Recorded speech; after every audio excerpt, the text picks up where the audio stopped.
Dear ladies and gentlemen, welcome to this Monday's edition of National Matters. I'm your pastor and, of course, host. And some people say, Pastor Chilva, why don't you give a journalist to be running this program? You see, Ukulanda Kwisha Moyo.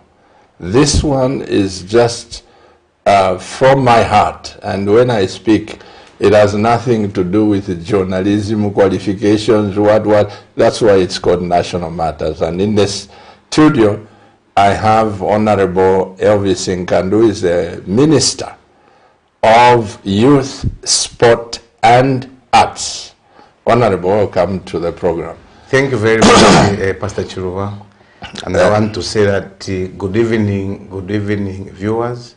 And I also want to appreciate that today I'm being hosted by the senior pastor in Lusaka. I'm very, very privileged. Thank you so much. Amen. Now, Honorable, you've never even told me which church you go to. I've caught you now. Yes, no, it's fine, and I'm sure people may not even agree. Because I'm one of the Jehovah's Witnesses. Okay. But you know our belief as Jehovah's Witnesses. So this is why I said some people may not understand, because we do not do politics as Jehovah's Witnesses. Yeah, but sometimes when God has sent you to do a certain job, I think you have to obey and do the right thing. So answering your question, and I'm happy people today may also know that I'm one of those Jehovah's Witnesses. You know why I'm happy, Honorable? It's because I'm a firm believer. And I say this, I said it before elections. I've been saying it before you, MMD, came into power. When President Chiba was aspiring to come into power with MMD, I said this and I'll keep saying it. I always say that a person who doesn't have a spiritual leader in his life, they can be dangerous to society. Because whether you go to Seventh Day, you go to Jehovah's Witness, you go to any church, you have a leader who, when things are wrong, can sit you down and say, Honorable, this is not how you govern God's people. You know, I'm a firm believer of that. Every member of parliament, every councillor, everybody aspiring to be into leadership, they must have a spiritual covering. This is what I believe in. And I'm so glad that you go there and that you are a firm believer. But talking about politics, even you, Jehovah's Witness, you are in politics. Because, Honorable, a Jehovah's Witness member goes to the same shops where we go to, same hospitals. We use the same public transport. So what affects a Pentecostal affects a Jehovah's Witness. What affects me affects a Seventh-day person. So politics, it's a wider subject, even though we have just narrowed it to argument and insults. But you can imagine. For me, I believe that the Bible says, blessed is a nation whose God is the Lord. And as you lead and as you govern, it is very important people know that we are being governed by people who hear from God. So, Honorable, welcome again. Thank you very much. Thank you, Pastor.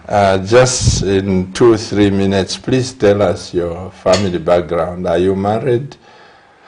Have you got children? Or I should start marketing for my honorable minister and flash the number everywhere? Yes, Pastor, I'm married. Yes, I'm married and have kids. Yes, so I'm a happily married man. So instead of flashing that number to those, I think you may wait, because I'm not available. I'm not available. I'm a happily married person. You see, this is why Camnet TV is not just another channel. That is very important. so that when people come to your office, they don't come with an agenda to say, maybe one day I'll have lunch with Honorable NKANDU. There is my sister at home, whom I will support to beat somebody anyway. Honorable Minister, welcome once again. There is this outcry about the so-called CDF, that people are not accessing that. There are no procedures, I mean there are long procedures to access CDF, and people are saying it's a hoax.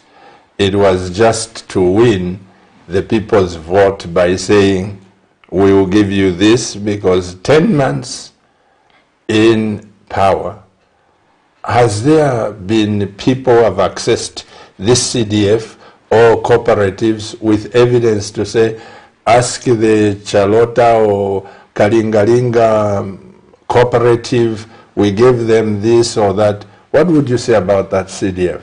Thank you very much, Pastor. And I'm happy that this issue has been brought before me. I listened to, I think it was last week's program where that was pronounced that CDF is a hoax. But no, looking at the people that were saying that, Pastor, I want to say that one thing that the UPND need to understand, us in the UPND need to understand, Pastor, is the fact that we do not expect these opposition political parties to say good things about us, and that is the how bad it has become, especially in African politics. It's like when people are in the opposition, there is nothing good they can talk about what the current government is doing.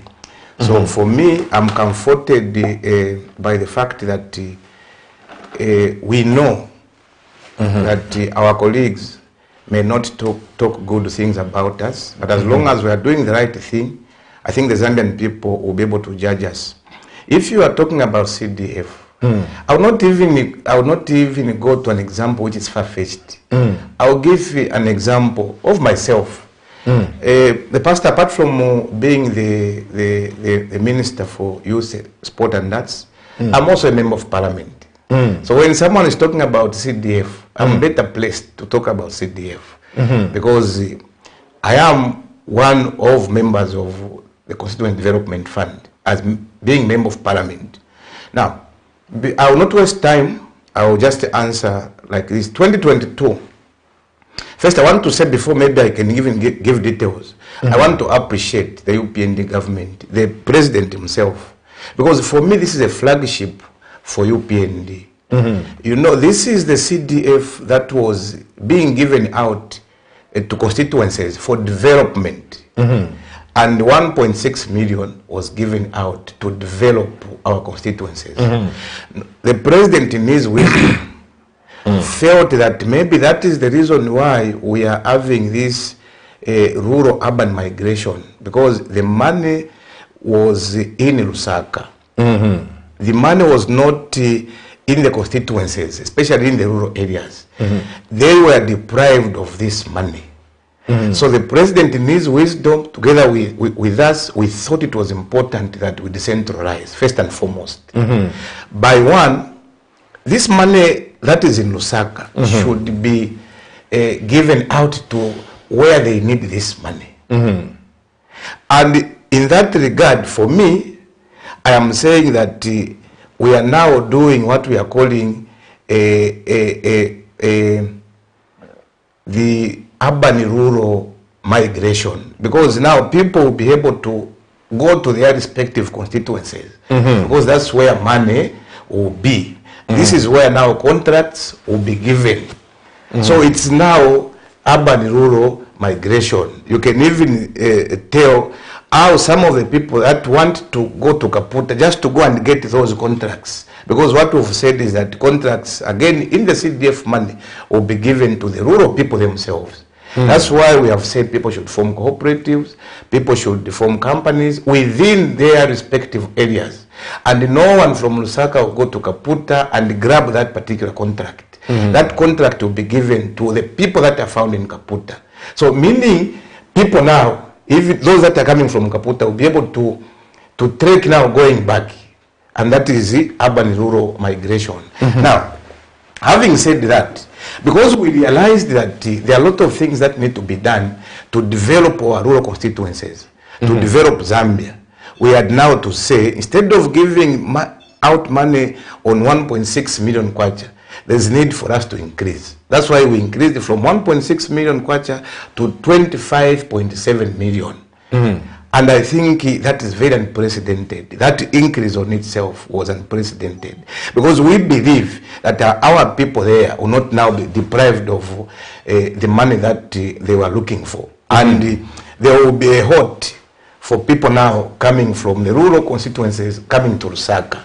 So I think we've sorted out one issue of rural-urban migration. Because now money has gone to where these people are coming from. Why should they come to Lusaka and yet they are leaving money in Kaputa constituency? So this is what we've done now.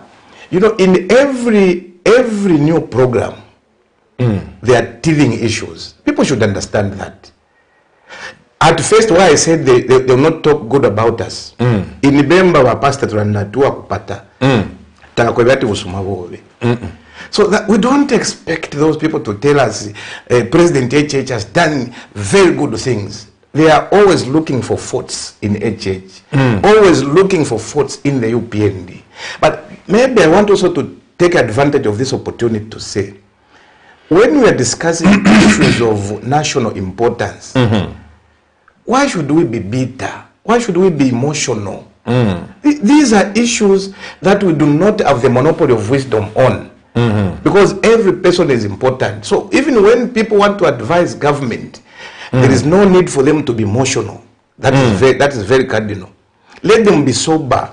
Because these are some of these people have been tested before. They have been in government. But when you hear them talk, as if now they want to get into government, and yet they have been in government and there is nothing that they did. They only contributed to violence of this country. We know that. But you know, that is a story for another day. All I'm trying to advise is that when we come to these stations, there is need for us to be very sober so that the Zambian people will be able to get at least something out of that. Do you all know that when you give us constructive criticism, we always get something out of that. We may not come public and say we've gotten what you said. You just see how we are going to shift from what we are doing to what you are also guided. So I think it is important, if these people want us to get something from them, let them be sober. They should never be emotional when they come on platforms like this one. Coming to the issue of CDF Bapasta, 25.7 million kwacha in Kaputa, we are going to do a lot of things. Now, since they are saying that it's a hoax, I'll give myself as an example. There are people that are grappling with the problems of accessing these funds. Now, I want to tell you this. In my constituents, the 1.6 million that we used to get, even that money, I think people should appreciate this. Even that money was not gotten in other constituencies. They were coming in phases. The 1.6, they will give you 300. If you are not lucky, that year will pass. They will come and give you in another year. Now, this president has said, if we have budgeted for a certain program, this money should go on time. As I'm talking to you now, the 2021 1.6 million was given to every constituency at one time. The first time in the history of this country where all the constituency development funds was released at the same time and accessed by all the constituencies at the same time. They can't talk about that because that's an achievement. They always look for faults, as I said earlier. Having said that, the 2022 budget, some people are saying that it's a hoax. As I'm talking to you now, we had 6.4 million kwacha. Every constituency, as I'm talking to you now, they have received some of them 6.1. I'll talk about my constituents. We received 6.4 million from the 25.7 million. So what are they talking about? What oaks are they talking about? So in your constituency, you received how much? 6.4 million, Pastor. 6.4 million. What about other constituencies? Did they receive the same? Like you distributed 1.6. Did you give the 6.5 to all the constituencies? The answer is yes. That's why the people that are coming here, if you don't have facts, if you don't have anything to say, the best you can do is to ask. Ask any member of parliament.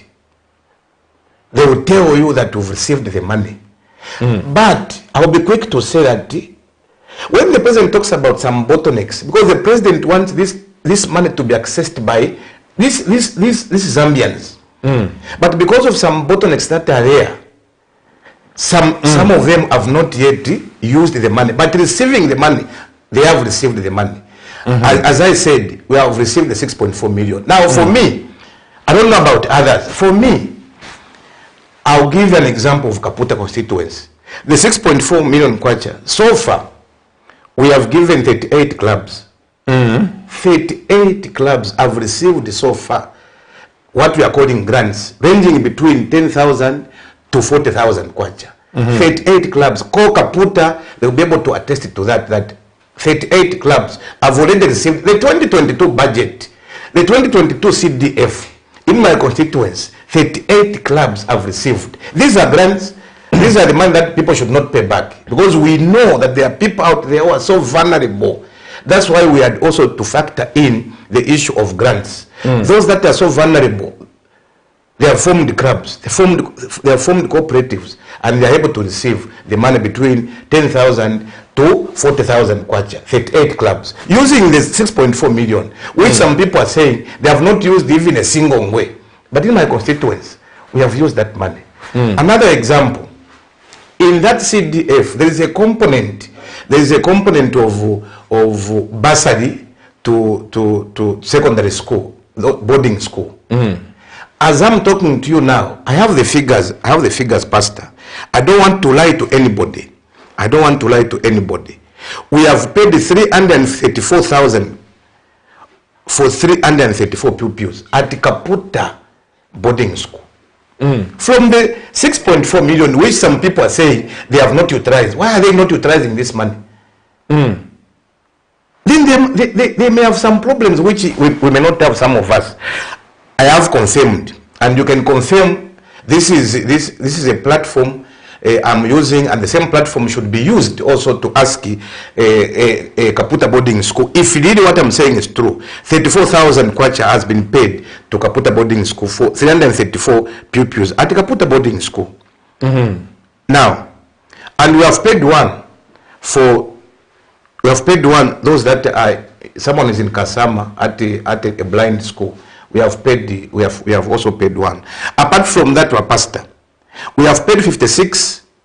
We have paid for 56 students for skills development in Lukasha. Lukasha is in Kasama. I'm coming from Kaputa. We don't have a skills training center, and I think as we going to talk about it, because it is important, because this government is propagating to make sure that our people get the skills. So skill development from our end is very, very important as New Dawn administration. So at 445,000, and Mansa Trades School in Lopula province, we've paid 87,000. So the 56 students that we've paid for, this is the money that we've used from which account? CDF account. Now, those that are saying they have not done anything, I'm so surprised. Because if we can do this in Kaputa, why shouldn't others also emulate us and follow the same? So this thing is happening. But I believe we may also have, first, maybe let me say this, we have also paid 480,000 kwacha, that's 40% of the grant empowerment, as I said, 38 youth clubs. We have paid that. Now, this is the money that we're using, the same 6.4 million. But I believe there are also others. I don't know if it's laziness or I don't know why they're not using this money. So for me, in Kaputa, those that are saying this is a hoax, they should think twice. Or let them come to us and ask how we are doing it. Because if we can spend that money, I believe that Mpongwe can do the same. I believe those in NKANDU can also do the same. But you know, when they just continue, politicking, they are losing time. Where they don't understand, let them come and ask. Having said what I've said, Pastor, yes, there are some bottlenecks, especially on the issue of contracts. Because this is where the president also, you know, the president has not been detached to the grassroots. He always listens from the people, even though some people are saying the president does not need to advise. No, you can text him, Pastor Chiruba. You answer back. That means he does not detach himself from the grassroots, because this is where he gets feedback from. Now, the issue is, there are also these companies that have been formed. There are also these cooperatives that have been formed. Yes, we know.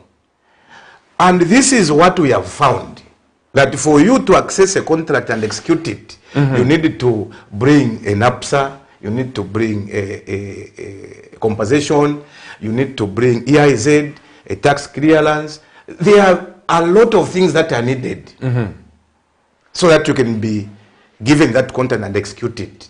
Now, here's a situation where this cooperative has just been formed. For them to access all these things, it becomes very, very challenging. It becomes very, very challenging. This is where the complaints are coming from. And this is why the president has said, NKANDU, Nkombo from local government, Mubanga from small and medium enterprise, sit down and see how best these bottlenecks can be cleared so that our people start accessing the funds. But on the issue of grants, we are done. On the issue of secondary bursary, we are doing that. On the issue of tertiary education, which is skills development, we are doing that. It's only the issue of contracts when to build houses. On the capital projects, I think that's where we have something that we are trying to sort out. But for me, as I said earlier, this is a new program, and if we have some bottlenecks, if we have some teething issues, it is just important that we can have them, because this is the first time that Zambians have been given a lot of money in every constituency. So those can come, and I believe that in the next few weeks, these issues will be sorted out, and those that are saying that this is a hoax will have nothing to say, though they will again jump, because even when the budget was given to us, they were even saying, where are they going to get this money from? That's what they started. When we said we are going to give 25.7 million to each constituency, the same opposition were saying, where are they going to get the money from? No, they are just lying to you. When we said that we are going to give people, the young people, free education, what did they say? Where are they going to get money from? It has never happened in the African continent. That's what they were saying. So we believe that even when these bottlenecks are cleared, they will again come up with another form of deceit, especially to the Zambian people. You know, Honorable, I'm so grateful. I'll come back to that CDF. Let me just say one or two things. Mr. Director, please open the lines so that people can start sending their questions and everything, so that we don't take long when we open the line. Secondly, my Honorable Minister in this place should not, if you are from the opposition, you want to argue, let's reason together. I always protect my guests. You are not to say things about people who are in the studio. I mean, outside the studio, can't say anything about themselves. They can't defend themselves. So Cabinet Channel will always abide by that. Let's reason together. That said, Honorable, my friend told me something in West Indies. I was just telling him, as a bishop, I told him of some of the criticisms you do the best, you do everything, but some people are there to trash what you are doing. And he said to me, Pastor Chiluba, I don't know where you come from in Africa, but here in West Indies, there is a saying that people do not stone an empty mango tree. That's correct. When you see children, adults stoning a mango tree, it means there is what? There are fruits. There are fruits. Yes. There are mangoes. May I say to you, as UPND government, I think don't spend more time rebutting and arguing and saying, no, we are doing this. I'm just saying this as your pastor, that keep on working. The Bible is very clear. Jesus fed the people, Jesus did this, he was so criticized. If I can take you back, you said, I don't know why people don't say good things about you. Somebody watching us there would say, what good things did UPND say about PF? I think those are the games, the rules of the game, but to you as UPND, you should not sit for a moment and begin saying they are saying this to me, to us, they are saying this. This is the world you have come in. Again in Bemba, Honorable, you are Bemba, sorry about people from Eastern, they don't understand. No, Balonfwa. Balonfwa? In Bemba we say, Uwa ingira mushitu, tomfwa nswasu. You are derailed. You are derailed. Yes, you are derailed. So I think concentrate on your platform. I'm coming back to the CDF issue, Honorable. If I quoted you right, you said that 25.7 million is what has been put. 1.76 has already been given from the previous administration, the constituency fund. What we found was that they were giving 1.6 million. And that you have given. Yes. Now, when we came into office in August, that money was not disbursed. And this money was supposed to, because it was budgeted for, this money was supposed to be given to constituencies in the first quarter of the year. It could be January, February, or March. Now, you can imagine, we came in office in August, and this money was not given by the previous regime. So when we got into office, we had now to disburse this 1.6 million in all the constituencies ourselves, meaning it's the Don government that had given that 1.6 million. Now, that 1.6 million was for last year. So for us now, the 2022 budget was 25.7 million, which in the first quarter, for us, in the first quarter, we had disbursed the money. This is what I want to ask, because that 1.6, you gave it, you found it was budgeted for. Now, on this 25.7, 25.7, yes. 25.7, like Kaput has received 6.5. 6.4. From the 25.7, we have received 6.4. Forget about the 1.6. So if we add the 1.6 plus the 6.4, we are now talking about almost 8 something million or 9 million. Yeah. What I want to understand, Honorable, is this. You only have, okay, this budget came into effect, the UPND government came into effect this year. In January. Yes. And it will come to an end in December. In December. Now, if 6.4 has been given, say we take it from your constituency, that means there is a balance of 19.3 million. That's correct. So in these few remaining months, the 19.3 million will be given back? Definitely. Will be given? Definitely. The balance will be given before the end of the year. This money should be given, because this money is supposed to be utilized this year. And the second quarter would have even come in. And I believe very soon the second quarter is coming in. Now, the problem is that because of some of those teething issues, it has led also to the delay of disbursing the second amount. Because if there is a complaint, which I believe there is, as I said earlier, there are teething issues.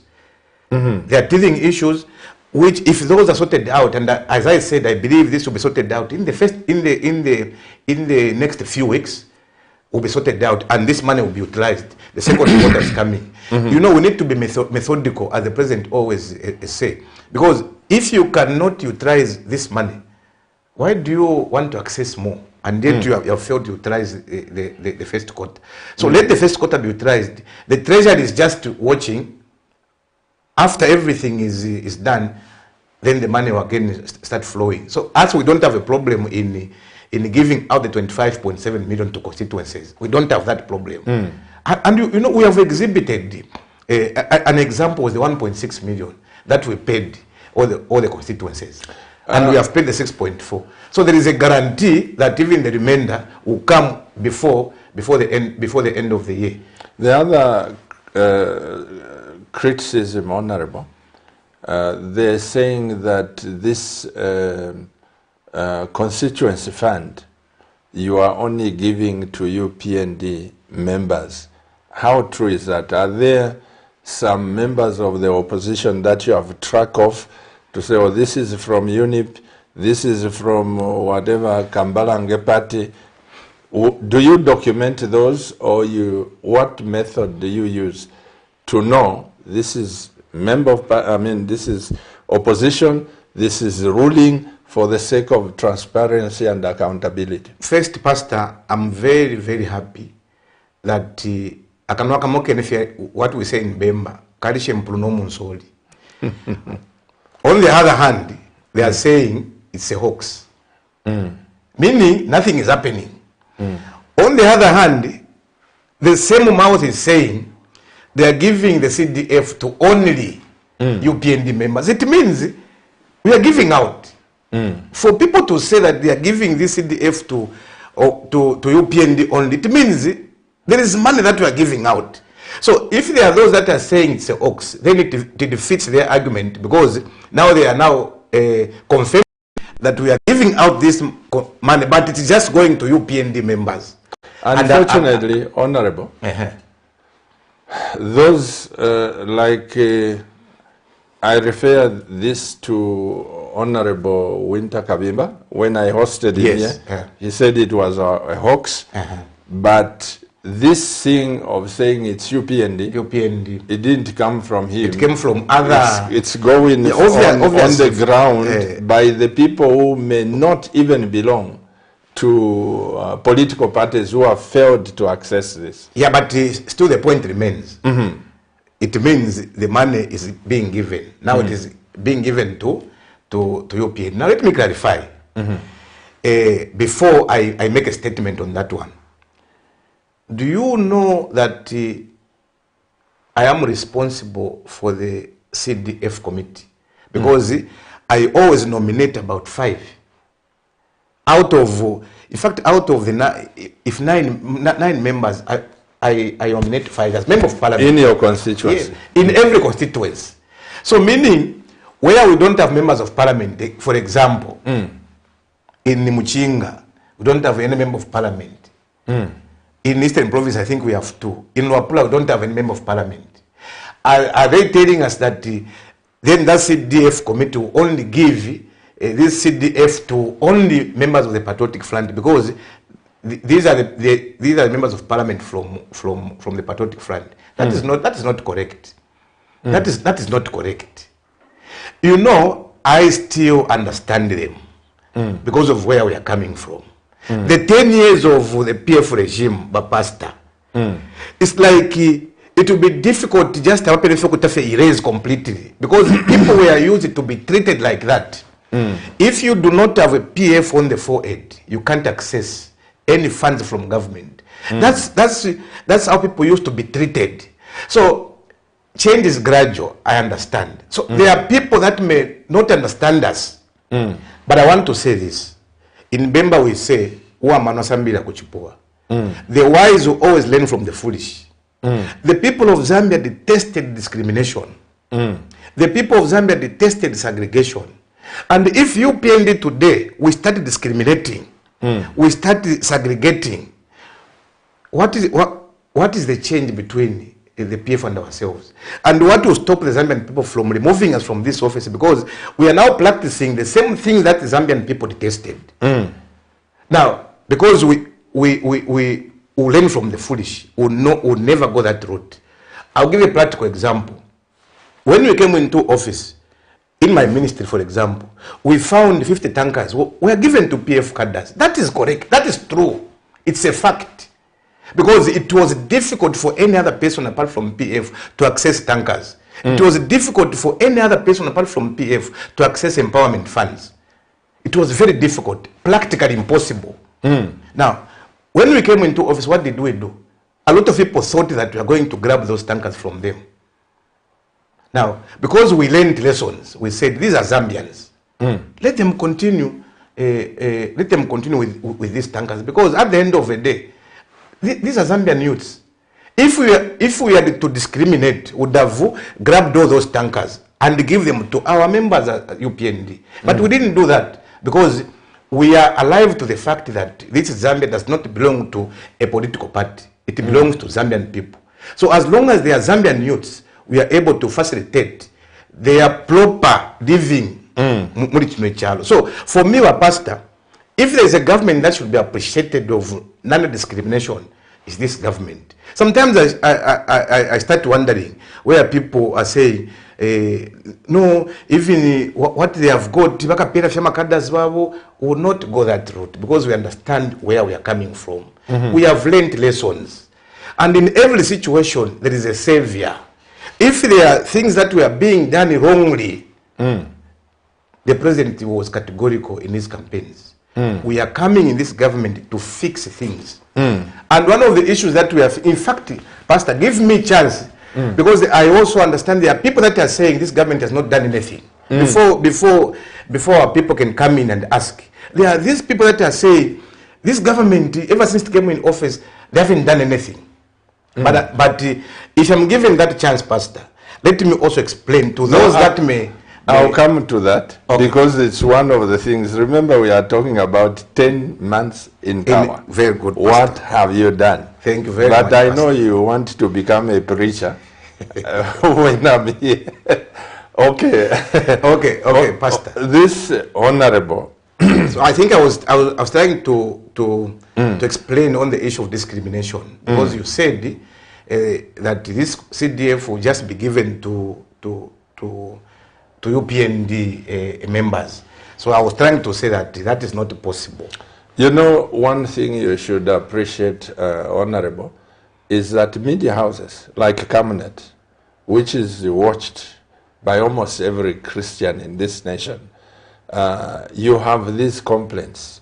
And when somebody comes and says, we want to say this, we are not just here to take in everything and every accusation. We always sieve, and there are a lot of things that if we were to be bringing on the news and everything, this station would lose credibility.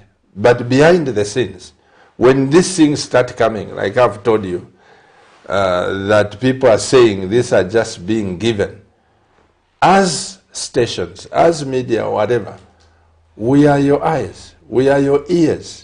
We educate, we inform, we entertain. So that, Honorable, don't take it away from us. When you hear me sit here, I ask a question, maybe I have someone who is just your voter, or somebody who voted for you now because they are not accessing this, they go the other way. And for me, I want to thank you. Because, you know, sometimes we tend to despise media houses. You know, I don't expect a journalist to just wake up this morning or this evening and ask a question that you're not doing this. Obviously, they are getting that information from other people. Absolutely. Yes. So for you, in fact, you are doing a great job here, so that we are able now to speak to our people that this is true, this is not true. So give us the feedback that is coming from the people, so that maybe there could be those that may not understand. We have a duty as politicians to come before these platforms to explain to the Zambian people what we are doing as New Dawn administration. In fact, on the issue of discrimination, I am on record, Pastor, that when because in our ministry there is a program, an empowerment program we call National Youth Scheme. These are the grants that we are giving to young, vulnerable youths in society. You know what I did? When we were launching in Lusaka, and I thought it was important to launch this in Lufunsa, not in Lusaka, because everything is just Lusaka. So for me, what I did, when I was launching a provincial program, the National Youth Scheme, I launched it in Lufunsa, so that people in Lufunsa there, they are able to appreciate what this government is doing. And what did we do before you come in past? What did we do? I had to invite members of parliament from the opposition. I invited myself, Tasira, for Chawama. I invited myself, Mandevu, member of parliament, Shakafuswa. I called the Mateo member of parliament, who is my friend, Sampa. But I couldn't get it through. So I told this Tasira and Shakafuswa that please, I don't want to discriminate. Tell your members of parliament who are in Lusaka province, so that on the day, the material day of launch of the National Youth Scheme, I want them to come with their people so that they are empowered. Unfortunately, they couldn't come. But Tasira gave me a reason, even Shakafuswa gave me a reason why they couldn't be there. But you know, when we are giving out the money on that particular day, we are not saying who is this one, who is this one. But as long as someone was vulnerable. Why didn't you invite me and the Bishop Johnny Mambo? Because we are also down on the ground in Rufunsa. Yeah, and we are mobilizing money for the clinic in Rufunsa. Why didn't you say, Pastor, are you interested to come along? You know why I couldn't invite you? Because this is the money that is given to those that are between the age of 18 to 35. And I believe Bishop Mambo and yourself, you are above 35. No, so we know the youths who are we know the youths who are vulnerable. This is what I'm saying. Because as pastors, as bishops, like Mambo is a senior headman, he knows the youths who are suffering there. I know the people who are suffering. So once you take the church to say, come along on some of these things, we will show you now that I know who exactly needs now that money. I know, Pastor, we are always learning, and definitely the church should play a critical role in alleviating poverty in this country. So definitely, when that opportunity presents itself, I'll be on you. I'll call on you and say, Pastor, we are going now to this particular district. Please, if you can have some time, we can go together. That is not a problem. Because I may not know that district, and also being a man of integrity, I also found bishops in those areas, so that without discrimination, they can mobilize people. This leads me to something while you are explaining this, Honorable. I have put here to say, how is the UPND government involving the nationals in developing this great country? This is one of my question to you, because apart from CDF, there are a lot of ideas, Honorable, that if you gave chance to the church, if you gave chance to nationals, in every province, you just say, Pastor Chiruba, we are going there, or EFZ, or whatever, give us some people. We work together. I can assure you, this money we are begging from IMF, it's an embarrassment to me. Because Zambia, we can do it, we can help you, without anybody saying, I am UNIP, I'm PF. Those things should not be there. It's about the nation. So, in giving out the CDF, in giving this money, Honorable, I'm simply saying, tell the president, I know that it doesn't discriminate. You just rightly said that the president is down to earth. I sent him the father's... oh, you did? Yes, that's very good. The father's day, and he responded. He said, thank so it you, means Pastor. what I was talking about was a fact. And I'm happy that you have no, it's a fact. Tested to it's it. a fact. I'm very happy. The only thing, Honorable, for me, you know, I respect the presidency because of his access to his mobile number. I don't want to treat him like my friend or Bishop Mambo. No. I want to come through you. I want to come through the secretary to say, can I see the president? If you say no, I won't even go through and say, Mr. President. The president is for all Zambians. I know that. And if you want to see the president, you have an issue. The president has adopted an open door policy of meeting every Zambian. I know that. I'm just saying, for me, I respect the presidency. Even the President Chagwarungu. I had this phone number, but I never used to say, Mr. President, this. Even the President Sata, even Dr. Kaunda. That is just me. Okay. Because I don't want to be familiar with heads of states. Though they may know me, I may know them. Each village, because he's a president of the country. You know, you may be my friend. I don't want to take that friendship. Once somebody assumes that, I want to go through protocol. Now, I'm saying to you, Honorable, for us to put down to rest some of these squabbles involve the nationals in national development. That is very correct, Pastor. And you know, you are talking as if you were a part of those who were, when the president was addressing the House of Chiefs. That's what he was talking about. This country will never be developed. No, it was today. Oh. It was today at the Mlongoshi International Conference Center. He was emphasizing that same point, that Zambia will be developed by the Zambians themselves. So the traditional leaders, ourselves as politicians, the church should work together. If we just work together, I can assure you, Zambia will never be the same. And let me take advantage of this opportunity also to say that the president has been categorical on the issue of working together with the church. I remember you were in church. I think there was a funeral somewhere. He also mentioned the same. At the cathedral, yes. At the cathedral. He also mentioned the same, that the church and ourselves, we should work together.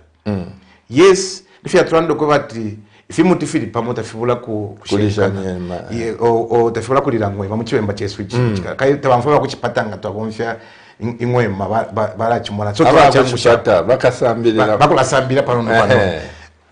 The president has been talking about unity, because you can only develop this country first you need to look at the unity of the country, how united a country is. Then you can talk about development. If a country is disunited, you can't develop. That's the more reason why I may even touch to another issue where the president has come in to unify this country.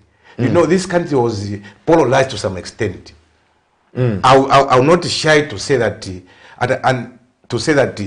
before this new Dawn administration came into office, it's only about 2-3 regions who were part of cabinet. But sometimes again, you hear people saying, no, the president has just chosen his tribesmen. Are you sure NKANDU is Tonga? No. Chushikasanda is Tonga. Chipoka Mulenga is it Tonga? Kabuswe is it Tonga? We go to Lufuma, is it Tonga? He has selected his cabinet from all the 10 provinces. All the 10 provinces. Something that is unprecedented. Even where we didn't have members of parliament, he had to make sure that he gets people from Wapula. He had to make sure that he gets people from Muchinga, Northern Province. Yes, I'm coming from Northern Province. We had only 4 members of parliament from Northern Province. And out of the 4 members of parliament, even the vice president comes from Northern Province. What else do you want HH to do? What else do you want him to do? No, especially I think those doomsayers who are saying that the president is tribal, UPN is tribal. Are you sure the decision-making structure? You have a chief. Those advisors are coming from every region. That's what he has done. Look at the PSS. Number 2 super ministers. Look around and every region. No, I think so. Sometimes you start wondering what type of politics are we playing. That one, let me say, maybe if you didn't listen to President Winter, he said when he brought that we are saying we are balancing. If you look at defense from the minister, commanders, and all these security lines, if you look at the major lines, I mean, ministries. He said they came from the one 3 region. provinces. No, not 3 provinces. Yeah. I listened to him. He said they came from Northwestern. He said from Northwestern. But you know, one thing we need to understand. One thing we need to understand.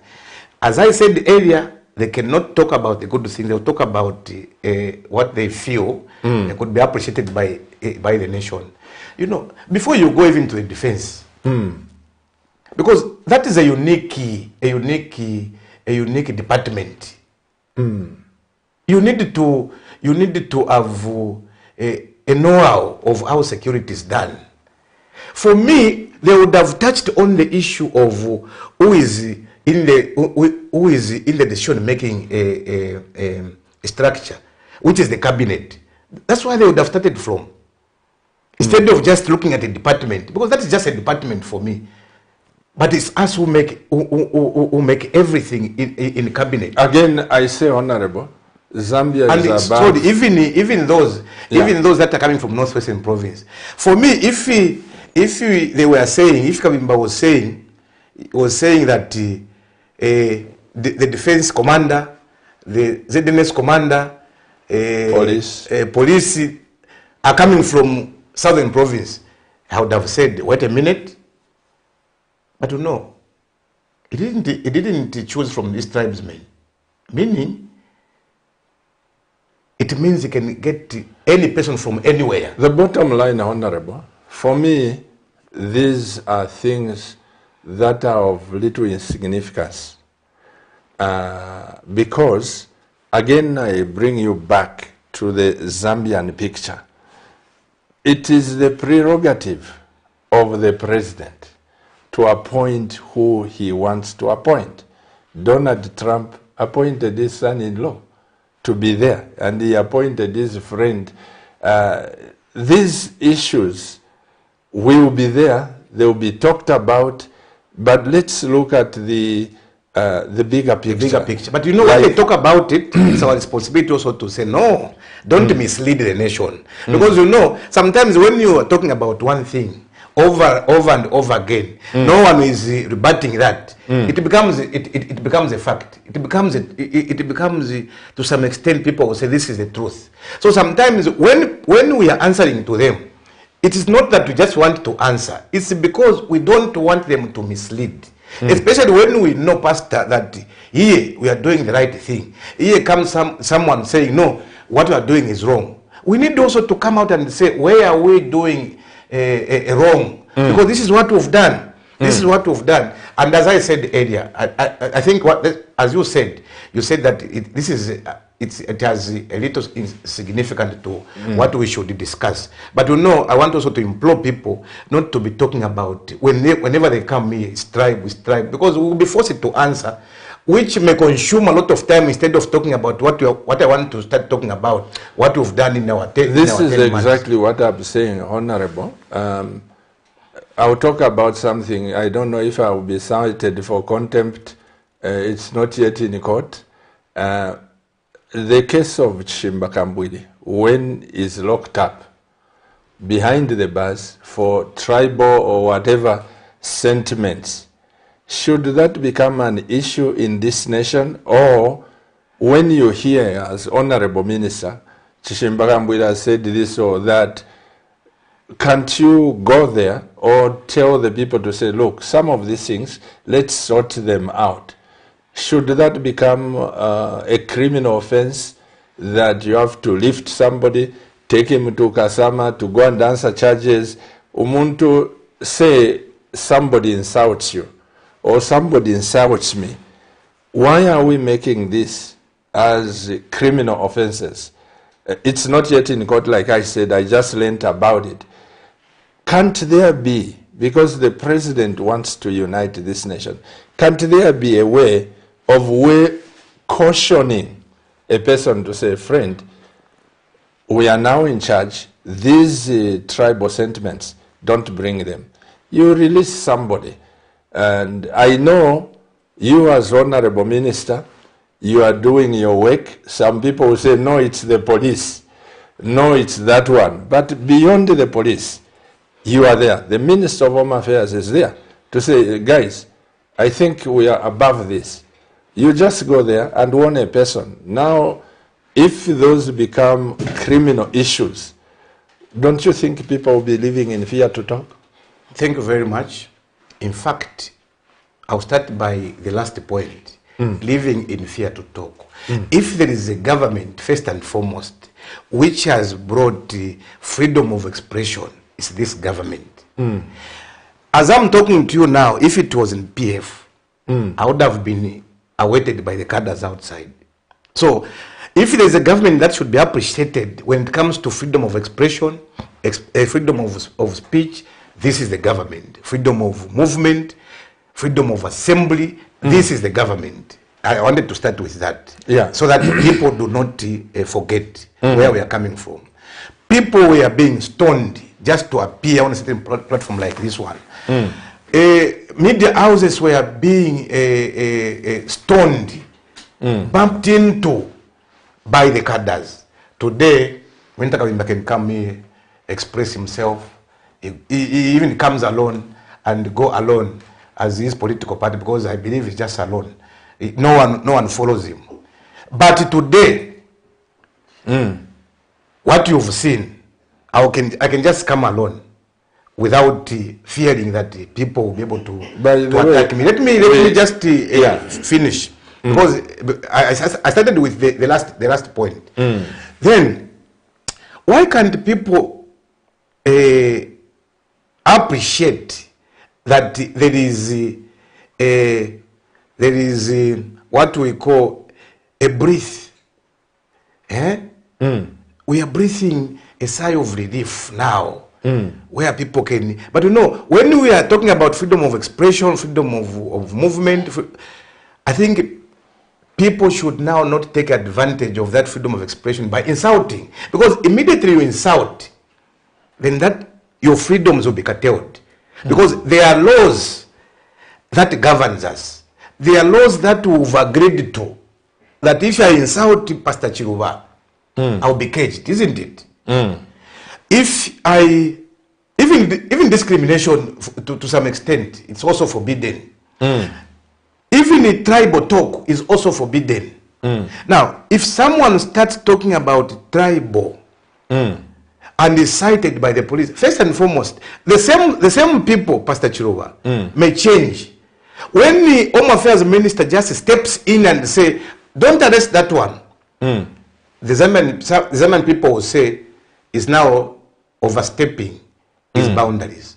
Because that is not his duty. The Minister of Home Affairs, he only supervises to some extent, but it does not command the police to go and arrest, to go and apprehend anybody. Immediately starts doing that, then is overstepping his boundaries. So we need to now separate what the minister should do.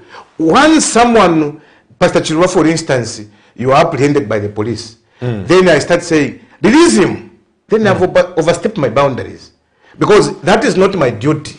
The police also will be able to look at what governs, what a person should do, or the do's and the don'ts.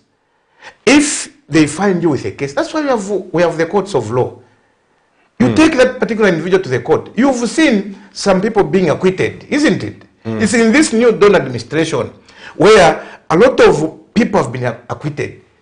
It's in this. So we do not interfere because we know that there is separation of powers. If the police arrest someone, or the example you've given, arrest Chimba Kambwi, because of insults, or because of any, I don't know what he has done, and what he's able to do, because he's always in conflict with the law. Speech. I know he's always in conflict with the law. That I know. But I cannot apprehend him, because you know why I'm saying that? I know what he did to me when he came to Kaputa, when we were campaigning. Instead of talking about issues that can bring bread and butter on the table, he was busy talking about NKANDU. I'll give an example. Did you forgive him? Yes, I know him. I know him. This is what I'm saying on yeah, because it was me. Because it was me as an individual. Yeah. Because even when I wrong you, a pastor,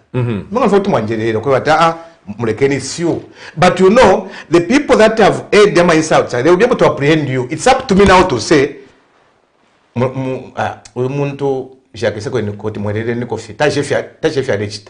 you know, the police would have played their role. So I think we need to separate these issues. When someone is in conflict with the law, that's why the police are there to make sure that that person is brought back in line. I think that one should be understood. HH would never interfere in the operations of the police.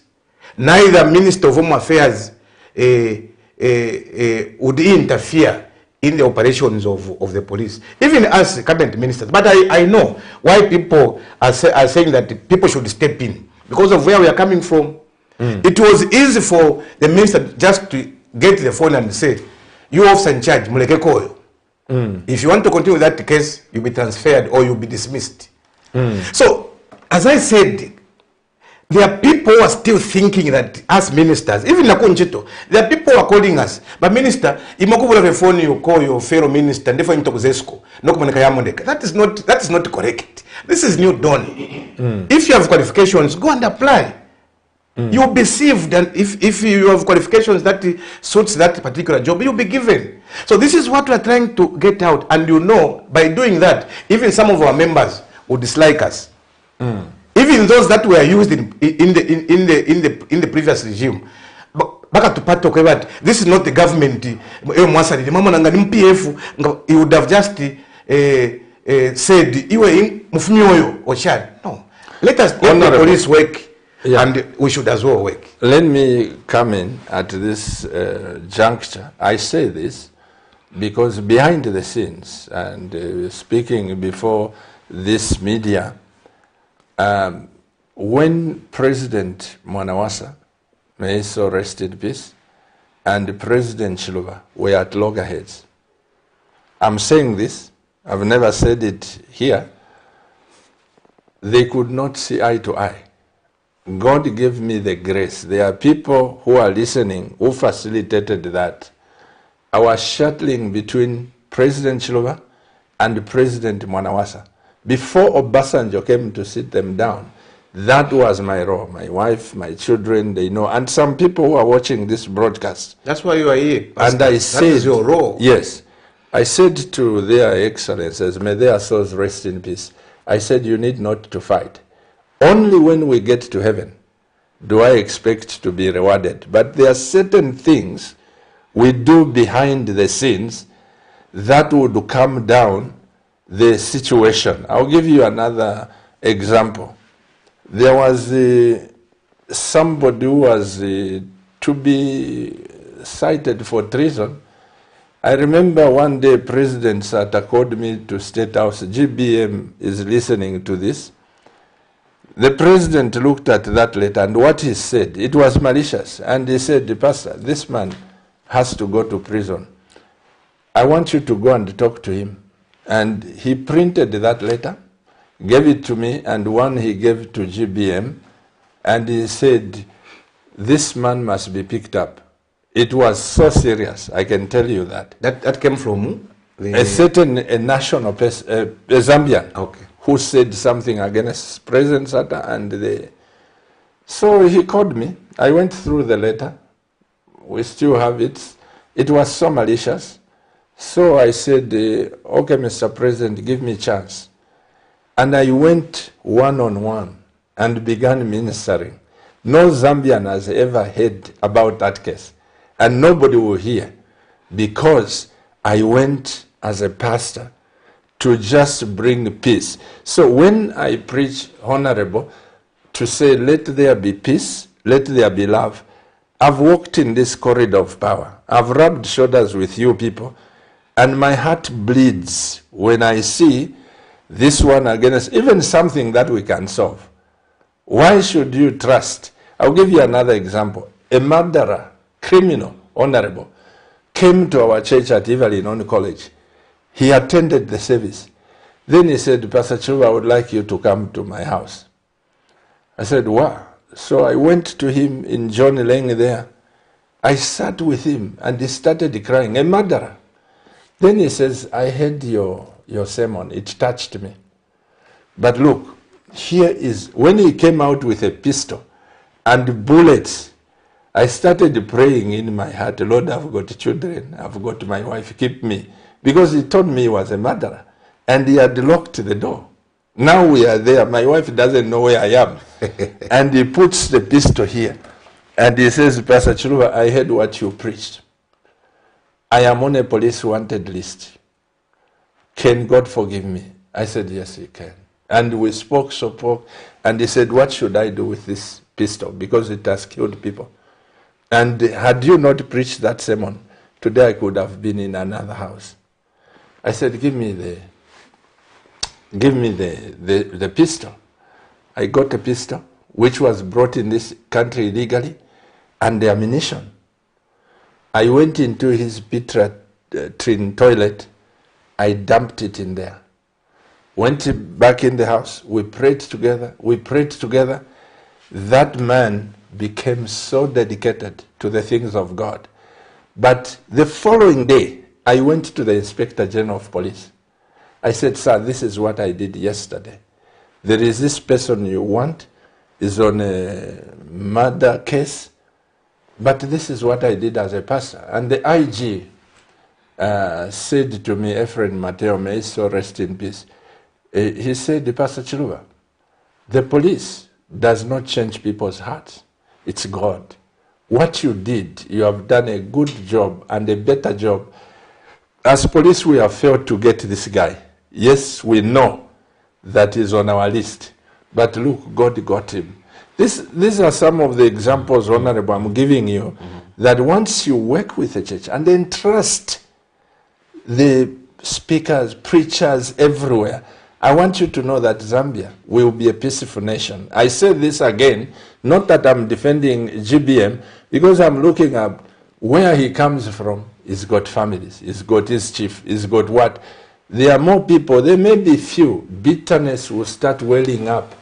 Even when the police are doing their job, they will just attribute it to HH. Even when the president, HH, has said he doesn't want to imprison people. This is what I'm saying, that as New Dawn government, involve us. And in the first place, I said, which church do you go to? You will see now the work of a pastor, yes. Honorable. No, in fact, for me, yeah, I want to say that we are going to make sure, and we are very committed to working with the church. Now, I want also you to understand one thing. The example that you've given is very, very powerful. Because that particular individual came to the pastor, he got something out of what you preached and invited you. Even those that do not watch their mouths, especially the people that, I'll be able to say this because me I've come across them, especially GBM and Kambwili. Why I can even mention them. These are the people that were sent to my constituents. But I've forgiven them. I'm just talking about it. They came to my constituents. They were not talking about issues. I can tell you. Ask Kevin Kaputa. He was talking about NKANDU. They couldn't talk about anything tangible. But you know, at the end of the day, I said, no, those were just campaigns. But you know, if you're trying to go at Africa, that's what Kapwepo wrote. Yes, but we can forgive them, but will not forget. Now, these are the people who do not learn. They do not learn. You know where these people are coming from. Tribal talk, what, they were condemned. At one point, they said they have stopped. Again, they have continued. Now, these are the people that should come to the pastor so that you pray for them. when you pray for them, you come to some of us that these people now have changed, because I don't believe these people changing. It's like, I don't know, because if I say for because every individual can change. That I also acknowledge. But let them come to a pastor and say, Pastor, where have we gone wrong? Even those that have insulted, maybe through you, through you, Pastor, we are very sorry. Then you do what you did to that particular individual by going to the Inspector General of Police. Now, this is a person who do not reform. This is a person who is very arrogant, who cannot even come to you and say, I'm sorry for what I did. You can only forgive someone who is sorry, Pastor. That's what the Bible says. We can't just say, how could you go and forgive someone who is not saying I'm sorry? So let them say, we are very sorry for the, I would say, atrocities we have committed. Now we are changed the person through the pastor, Chiruba, please go and tell the NKANDUs of this world that we are very sorry for those insults and other, obviously. But you know, for me, I would not take heart to such issues, because those were campaigns. But I thought that after campaigns, they will reform, they will become better citizens. They will reduce, especially on the issue of tribal talk. They will also reduce on the issue of insults. But alas, they have continued. You are, let me say this, we move on, Honorable. You are now in power. Show them. That's leadership. Show them and go through the Bible, what they did for you. Joseph is a perfect example. He was sold by his brothers. He was thrown in the pit, and he was taken into Egypt. When the brothers went to buy corn, it was very painful. Like some of his brothers, yes, sold him. So, during campaigns, they sold him. No, it can't be. There's no way this man can be president. Me, I'm coming from Tongaland, and this man cannot. And you know, that example is very nice again. Because so, it's more like Joseph. At the end of the day, he becomes someone. For Joseph, Honorable, I like one statement. He said, "What you meant for evil, God meant it for good." If we take that, again, you see, even Dr. Kaunda, I had to plead with him. One day, I've said this time and again, he just called me, he said, "Pastor, I sent you State House." When I went there, I found he was not the usual Dr. Kaunda. May he so rest in peace. And I noticed that he wasn't himself. Until I forced it on him, "Your Excellency, Tamule Moneka Buino." He said, "You Vashma Pepondi Febuino," you know, with his humility. Then eventually, as we were talking, he says, "Can you imagine? Vashma Pepo, Nachia ku stadium. Nde ingira, people started pelting at me. Ku stadium. Chilubaisa, Bonseba Minina." And he said it in a very somber mood that you'd almost cry. And I knelt down, Honorable. I said, "Tata, twelele niko. As your children are notorious in State House, President Kaunda is in heaven listening to what I'm saying. Natmutweleleko, we have gone wrong." I had, and he said to me, "They are forgetting I'm Commander-in-Chief." The way he said it, I knew that he was hurting. And I had to kneel down. After some minutes, time, he sobered up, and I prayed with him and all this. Those are some of the things, Honorable, where behind the scenes, I don't mind these social people who say Pastor Chiluba is a cadre. I don't even mind them, because when a truck is passing and the dog is barking, you can't stop the truck and say, "Suma." You may kill even the people that you. So I don't mind anybody criticizing me. If they want to criticize anybody, if they feel satisfied and it can get them to heaven, one of the people they should criticize is me. I want to find them in heaven. So all I'm saying, Honorable, is that tell my president, I know he's watching this program. If he's not, tell him. Mwamina bantu tanaka. Mwamina ngunya alanaka. londolole nikuba kuchipata because abantu bali bafya abayibera aba kuchipata. You're saying that bayumfwe. A person who is always chasing birds, he can get tired. But human beings, you can't. Dealing with birds and human beings are two different things. So I'm just asking, Honorable, let's, as the President is saying, let's unite this nation. I'm just speaking as a pastor. And I have said this, you mentioned, Honorable, that in UP, during the PF, nobody would speak like that. Do you know when Tabo Kawana came to this and spoke to my wife and the administration, we gave you, as UPND, when no media in this nation could give the slot, she gave you 45 live transmission. Live transmission. Now you can imagine where we are saying, me, I'm a pastor. I can't be against HH. I can't be against President Edgar.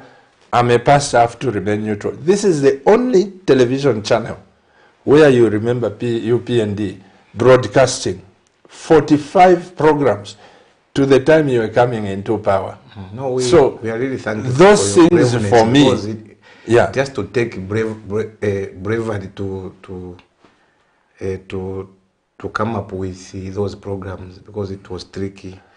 But you know how many people have threatened me now who say, Pastor Chiruba, you are a cadre, will shut that. Again, I don't respond. I don't want to do anything. In the new Dawn administration, the issues of shattering what, I don't think. In fact, maybe on behalf of the president, on behalf of the president, you know, there are people that talks ill about him. He does not even respond because he really believes in democracy, and he has continued. So he's one person that I know who has been criticized more than any other politician in this country. To make matters worse, is the most detained president. And you know, what people need to understand about him is that if the president had even given a day or two to sort out some of those individuals who were, it would have been something different. But this is a person who has said, though I was detained so many times, he still again reaches out to those that detained him. That is the beauty about him. Even those that were criticizing him, he has even brought them. Some of them have been brought back. So it's something that we should emulate. We should emulate, because even there are people that are motivated to tell him that, Mr. President, you can't go like this. He said, no. He's the president of the country, and he has the country to look at, especially economically. We have a challenge, and he's trying to make sure of how best we can structure this in Congolese, this Tosangire, Nafim. So he's preoccupied with the issue of to develop this country, number one, to unite this country, because unity is the only thing that could bring development. It's a vehicle that we can use to bring development, and also is also looking at the economy of the country. I think those three really preoccupies his mind and thinking.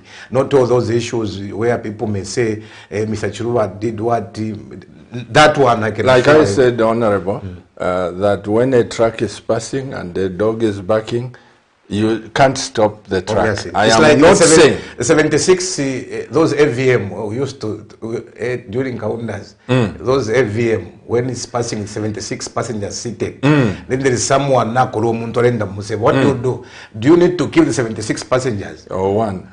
I think you go so, I'm not saying that the truck is you or the what and the dogs are people of Zambia. I'm just those using that. Yeah, I know there are also those because you know media, they may say he was calling the criticizers as dogs. That's not what I'm saying.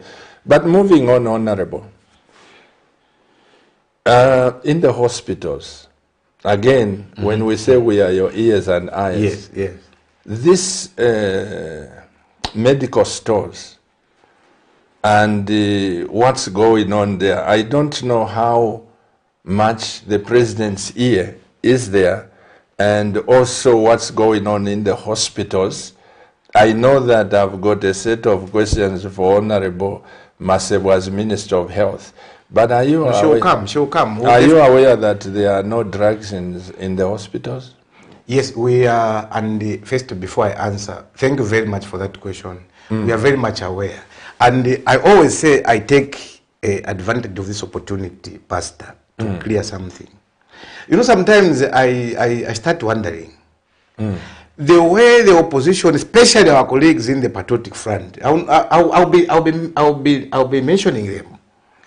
When they started to speak, it's like we found these hospitals with medicine in them. Now, our 9-10 months of leadership, it's like now we have made it impossible for people to access medicine. First, the people need to understand that, and especially our colleagues, and the Zambian, those they are cheating to. We didn't find the medical system in the country. First. Again, Honorable, sorry, let me say this, that this question, yes, no, I understand. It's not coming from the opposition. I understand. I got it from these people who want to come out. Us also politicians, we are not coming from Jupiter. I always say we are on the earth, and we listen to what is being said. That's why I said it's like we found the medicine in the hospitals. Now our rule has made it that all the clinics and the hospitals now have run out of stock because of our that is not true. I think people of Zambia should not forget that we didn't find medicine in hospitals. I'll give a practical example in Kaputa. What used to happen in my constituents? They were bringing medicine, motorbike from Kasama. It is about 400 kilometers from Kasama, the provincial capital, to Kaputa. But motorbike. So I said, no, I think, where are we going? I think after Tuawina my elections, medical stores is going to Kaputa now with a lot of medicine. Yes, we may have some shortages because, as I said, we are also in Zambia. We have relatives that go to the hospital and find that there are some medicines that are not there. But one thing that we need to understand is that we needed to fix, as we said, fixing things. First, there was a cartel. They were giving contracts yamiti to those cartels who couldn't even supply medicine, but they have gotten money. So we started first by looking at that. How do we sort out this issue? Why should we continue with these same people that have been supplying air instead of medicine and they are paid? Now, in our quest now to make sure that those cartels are removed, those cartels also couldn't sit. They had now to start now because as I'm talking to you now, I'm sure you heard in Parliament by the acting Minister of Health, because by then Honorable Masebo was not around, about 15 containers. We are now bringing medicine. First, Yaramaka tells you they have been removed, so that we give out these contracts to supply medicine to genuine people, genuine contractors. Do you know that in these ministries, those procurement personnel, but Pastor, even when you take your company profile to a certain ministry, that I need also to supply what you people may need, you can't have access to that, because these same people had formed their own companies within the establishment. So the way people are seeing things is not the way they look. If you and you know, this is an economy, this is the system that has been that has rotten for 10 years. It is not possible to unlock everything in 9 months. Yes, we've started unlocking some of these issues, but people need to understand. Zambian people you need to understand. The 10-year rule and the 9 months that we've been in office, it may not be possible. It's not possible. I know you'll give me some time to talk about what we've done so far. Before I come in, wanted to ask on yes, that. But I wanted to clear on that one that yes, we have some shortages because we are not at 100%. There are some clinics which are about 70%. Some clinics maybe at 65%. Some of them 80%. But to change the minds of those that were doing that, those that were even siphoning medicine from the hospitals, may not just be something that we can do overnight. As you said, we'll continue preaching, sensitizing our people, the importance of having a very powerful system in terms of the medical system in the country. It is important that we have that. But it's something that cannot be done overnight. Let me say this, Honorable. In fact, we have done it exceptionally to some extent well, because at least you have some medicine in the hospital, unlike the way we found it. The way we found it and the way it is now, I think it's very different with the way it is now. Yes, we have some medicines that we do not have. Let me say this, Honorable. I'll go back to the issue of honeybee. And when the PF was in power, it was talked about single sourcing, where to buy these drugs and everything. And today, again, you have a lot of work to speak to the nation. You speak as a minister, but you have a lot of work. You remember the whole civil service. It's not UPND. You have people who are mixed degree. When people start saying these contracts have been closed, now it has gone to Egypt, there was single sourcing in this, me as your pastor and blessed by God to be here, I can only open your eyes that the same people who were warning the PF to say there is single sourcing here, what, they are the same people who are coming to you. Not necessarily, forget about the politician, who are saying that these things, we used to have this, now this has been shut, and now it's gone to Egypt, and there is this, and the shortage they give you. I'm just saying again, I'm a messenger. Please let the president open his eyes to what is going on at medical stores. It's called something. Let him open, even you, even Honorable Masebo. But I just meant to say this, that people are dying because of shortage of medicine. And there is a problem. Somebody may not tell you, but the people's lives are there at stake. Again, it's my appeal to you that let the president, he's got all the investigating wings, let him go through medical stores. There is a problem there. And even through Ministry of Health, the entire of it. Again, if you are to call certain people to say, where do we go wrong? My prayer is that President HH may succeed, you may succeed as a government. But if you have people who are failing to tell you the truth, there is a problem. It is just my appeal to you. It is important, Pastor, but I can bet you that the Minister of Health, she's not even sleeping. She's not sleeping. She wants to make sure that the issues of medicine are sorted out. I believe so. And it's just a pity, especially for those that are in the civil service. They need to have this country at heart. Absolutely. They need to have this country at heart. And also I want to tell them this. If there are those that are thinking that they can sabotage this government for argument's sake, they may not succeed, because it is not likely that those that they were saving can come back. If we have PA, especially PF civil servants who are still in government, I think my appeal to them is that let them first and foremost look at a person as someone that should be saved. they should not be saving political parties.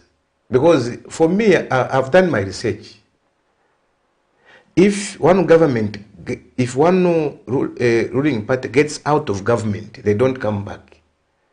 They do not come back. And if there are people that are thinking that in 2026, the PF can bounce back or any other political party, Pastor Chiluba, I want to assure you, maybe through you, this nation, the way governments change in this country, if some people may not understand, it's my duty to make them understand. The way government changes, you remember we changed this government in 1991. We changed again this government in 2011. Yeah. We changed government in 2021. I think there is a common thing, a one at last. 1991, 2011, 2021. The possibility of changing this government in 2026 is not there. But I'm not saying that we should not work hard. So why I'm saying this is because those politicians who disguise themselves as civil servants should understand that the possibility of PF coming back into power in 2026 is not there. Honorable, it's not there. Let them talk about 2031 again if we do not work extra hard. So this is appeal. This is my appeal, as you have appealed to me, to these civil servants, to make it a priority that there's need for them to save the Zambian people, not saving themselves. That is important. Honorable. But I've heard you. We are going to make sure that we take that into account, and we'll make sure that medicine in hospitals is stocked. I think we have that issue on the table. And that's why I said, as I'm talking to you now, there are a lot of containers coming to Zambia, and we are going to make sure that... Honorable, let me clear this again. This, don't forget what I said, we are your ears, we are your eyes. Correct.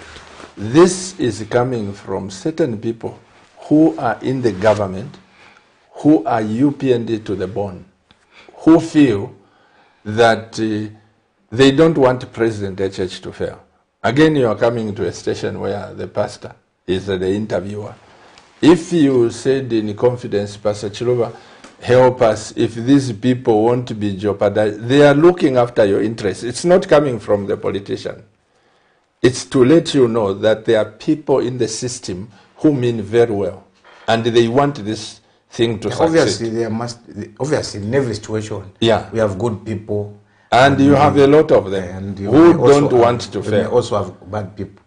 So, yeah, those abashimbe pamonendosh tababulwa mushi.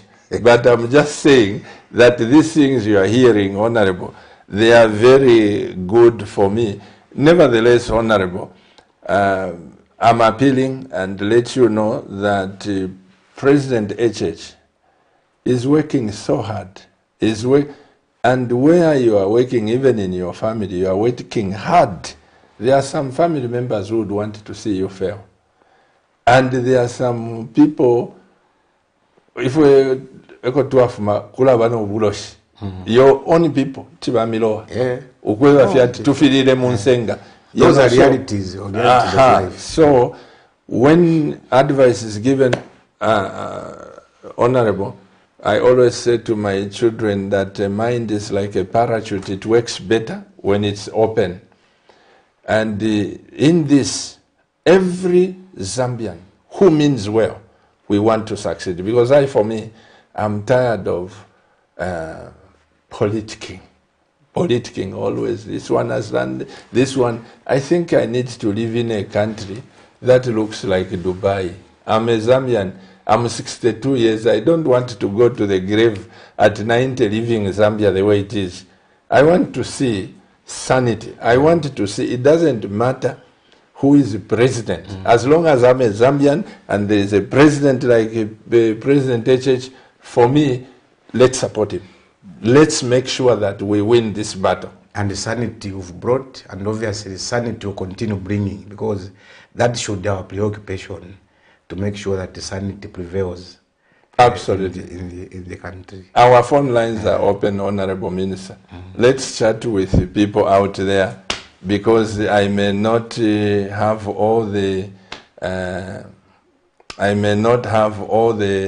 questions, but our phone lines are open, and I want to take the first messages so that the Honorable Minister can attend to them. And like I said, whether you like UPND or you don't like UPND, develop the heart of a Zambian. Let's build this nation. And let's rally together, bring all the ideas together. How can we develop our nation? I think that, to me, Honorable, is the best thing, irrespective of where we are. Mr. Director, text messages. Good evening, Pastor Chiluba, and good evening, Honorable Minister. Kindly clear the air on the recruitment of health personnel, which has gone quiet even when news was very clear that 2 weeks ago, those successful applicants would receive their appointment letters. What's the position? Please, clear the air. I am Zulu from Chipata. Good evening, Pastor Chiluba and Honorable Minister. Honorable Minister of Youth, please, do you have an idea as into when the names of the teachers will be published? Those are your questions. Recruitment and thank you, Mazulu. Mazulu, thank you so much. You know, this is the government, when we promise, we always fulfill.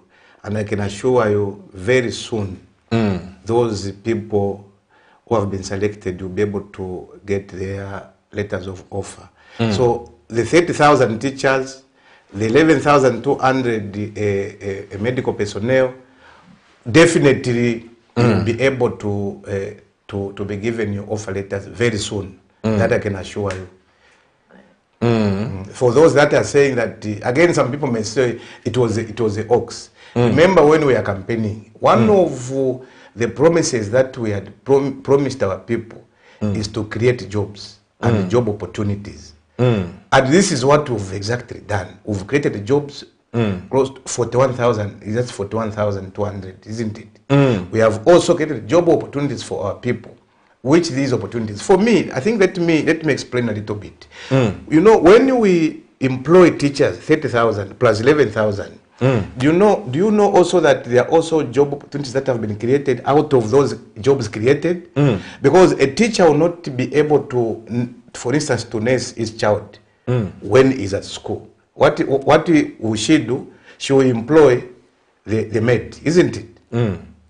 So I believe that out of the 41,000, Pastor, we may also create half job opportunities for the maids, even for those gardeners. So I think this is what we are talking about. And these are quality jobs we are creating of 30,000 and 11,200.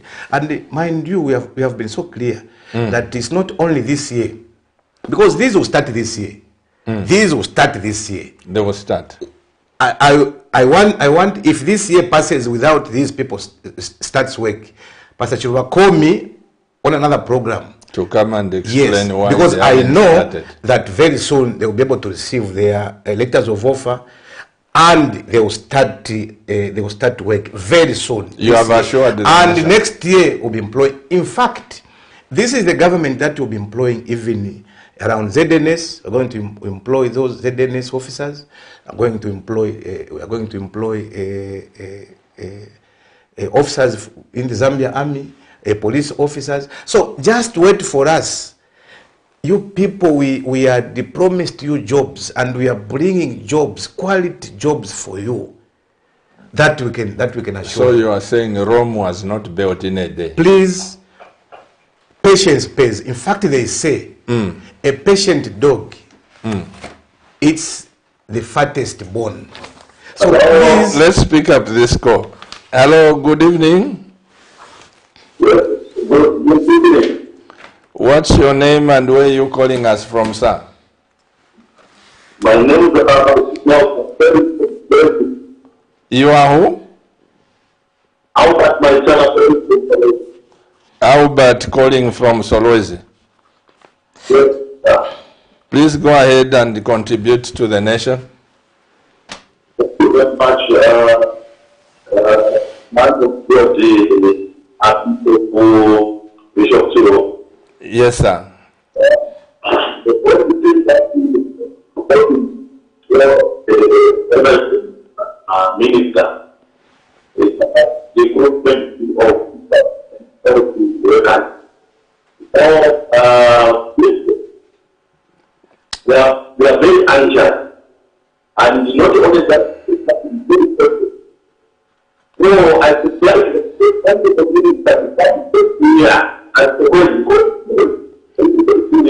Albert, sorry, the line is not so clear. Please, if you can try to call again, please call. This is going to the international world, and also the ministers to be clear. Honorable, I just said the word anxious, that we are so anxious. And I need to be very clear when this is happening. That's what I think that's something what like he was trying to say. Yeah. But as I said, Pastor, the issue of 30,000 teachers, the issue of 11,200 medical personnel is a done deal. It's a done deal very soon. You know, I'm not, first and foremost, I'm not the Minister of Education. I'm not also the Minister of Health. These ministers will be able to talk to the nation when that time comes. But what I know is that very soon, people will be able to receive their offer letters. Good evening, sir. Is that Albert? Yes, I'm one calling you from within Lusaka. Oh, your colleague. What's your name? I want to... What's your name, sir? I think the Honorable Minister needs to realize that it's 10 months and you cannot keep on blaming the peer. What is your name? That the 10,000, we need to confirm. The Honorable Minister of Finance, there's no IMF. These people are not going to pray. So I'm telling them, please, can you clarify on that one? What's your name, sir? Mwami from within Lusaka. Mwami from within Lusaka. Have you heard what is his contribution? Not really. He's saying... I've just said that he's saying that we need to realize that it's 10 months now. Yeah. And he has talked about IMF, but I didn't... He says this man hasn't come from the IMF. Are you telling the truth that you pay the people or something like that? The teachers. Recruitment, teachers, and also maybe means... sorry, Mwami, that it was not clear. Pastor, it was not so clear. You know what, Pastor?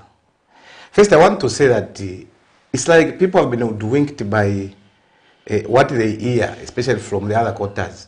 The only thing that the other thing you are saying, think, yes, this is 10 months in power. Yes, don't keep on blaming the PF. I understand. First, the issue of IMF. The IMF of the 70s or 90s, this is not the IMF of today. They have not imposed anything on us on this issue of recruitment, first and foremost. The true picture is that we are going to recruit these teachers, 30,000, and after announcement, Pastor, bring me back. Because these are the same people that thinks that we can promise something that we cannot fulfill. But as I said, let the Minister of Education do the pronouncement. Let the Ministry of Health do the pronouncement on which day, because it's like he wants me to be very clear on when and what day this thing will happen. But you know, that should not be my preserve. It's a preserve of these two ministries. So now the issue of we should not blame the PF. You know, as we are being blamed, that you are officiating on the projects that the PF left. That's what they are saying. When they stand up, they are saying what the president is doing is officiating on the issues that we left. You know, who do you praise? The person that borrowed recklessly, and some of the money that was put on those issues that we are now aggressing or officiating on, some of the money was not there. They borrowed recklessly. This is the government that will pay this money. This is the government that is also completing those structures. And again, on top of that, we are paying. It's this government that will pay. Who do you praise? So for me, if someone says that we should not involve those that were there, in every situation you compare. Even the people of Zambia are comparing what was happening in PF and what is happening today. So when we say that they borrowed recklessly, that is a fact. These are the same people that have made it impossible even to carry out some of the projects that we wanted to carry out. But as we said, we are not complaining. We're just relating to it.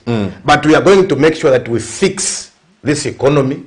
We are going to employ these people that they are talking about. As I said, you know what it means soon. Very soon. And let me also hear again what they will talk about. Because as far as we are concerned, you done, these will be employed. And there is, you know, why it has taken long? It's because of our transparency.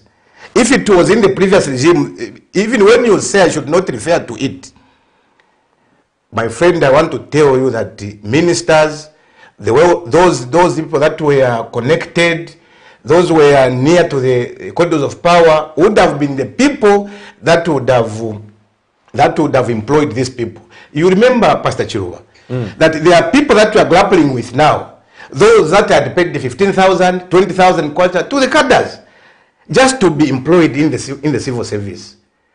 Have you heard from our end that this province, people paid 15,000, 20,000, just to be included on the list of those that will be employed? Nothing. So people should give credit to where it is due. But I want to assure you, because you are pressing me to say when, I want to assure you, very, very soon, in fact now I'm using very, very soon, Honorable, these people will be employed. Help me to understand, following on what Mr. Mwami has said. When will Zambia come to a place where, look, it took time. When UNIP lost, MMD was blaming Wakaunda everything. When MMD lost, PF was blaming the MMD.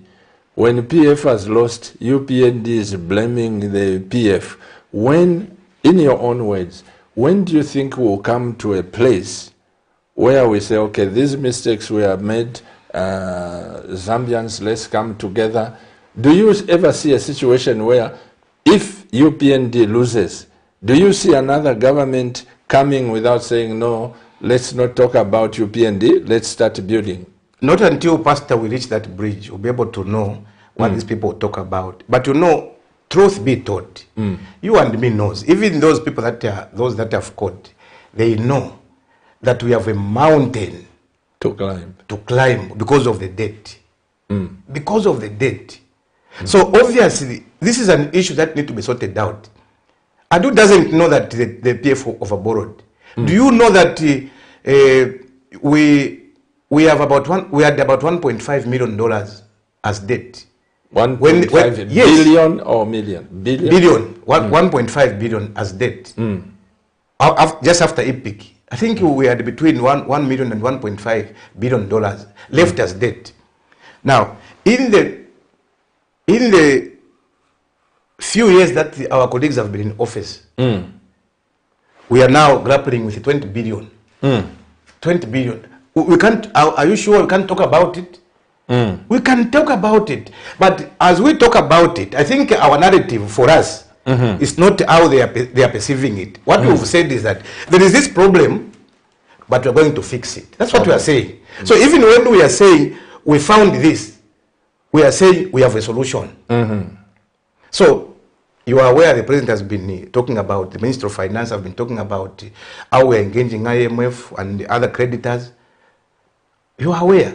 So we are even finding solutions to these problems. We are not just blaming. Let's speak in the 10 months of our rule, it's not that we haven't done anything. That's why I said at one point. Let's speak up this go. Hello, good evening.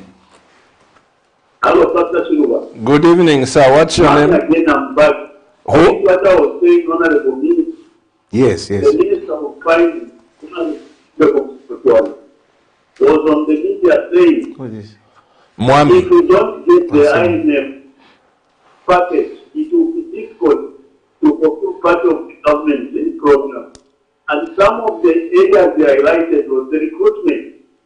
He was very categorical that he was expecting this package to come through by end of June, but it has delayed. That's maybe after August 1. We don't get it. It's very difficult to sustain the program among the recruitment. I think it's better to approach this issue. We are also it and other media. We are very much alive. Then when you say the common denominator for man, 91, 2011, also the other side of the point, sometimes we are becoming impatient. 27, 5, and that the rest you are going to carry your head in the sun. Things are not okay. But you brought that everything, you not delivered on most of these issues. I think what you need to do, the church as a pastor is non-partisan. So when he says this, don't say no, people, the thing is what? No. Things are not okay. Don't start your head and then to this way. We are making the same mistake with arrogance. We are also heading the same mistake. Thank you, Pastor Chiwari.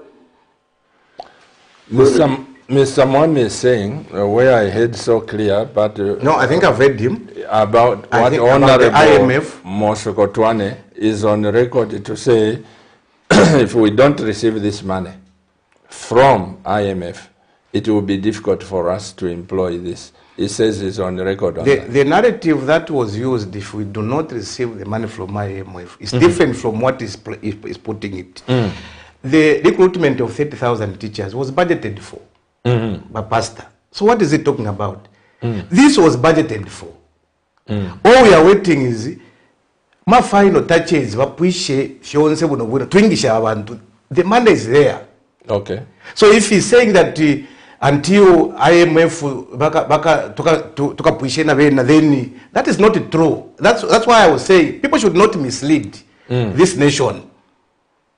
We still have the money in our budget. The money is there because it was budgeted for. So that narrative, I think, should change. We should not be misleading people. But when we say IMF, there are also other factors. There are also other factors where we need IMF. Obviously, we need IMF. Now, it doesn't mean that IMF, if we do not have that deal, teachers will not be employed. That is not correct. Okay. Because the money was budgeted for. I thought I should tell him that. No, now, there is also another aspect where he's saying that we haven't done anything. You remember, Pastor, this is the reason why I said in the first place, I would have gone through what we've done so far. So that those that are saying, and you can hear him, the way it's coming out, it's coming from somewhere, I know. Yeah, but it is important that I remind him that his son or his daughter today is going to school without paying anything. He must realize that. That must be realized. So when someone is saying we haven't done anything, this is 10 months, would you just please give me some time so that I explain what we've done? Then we compare to what is saying that we haven't done anything.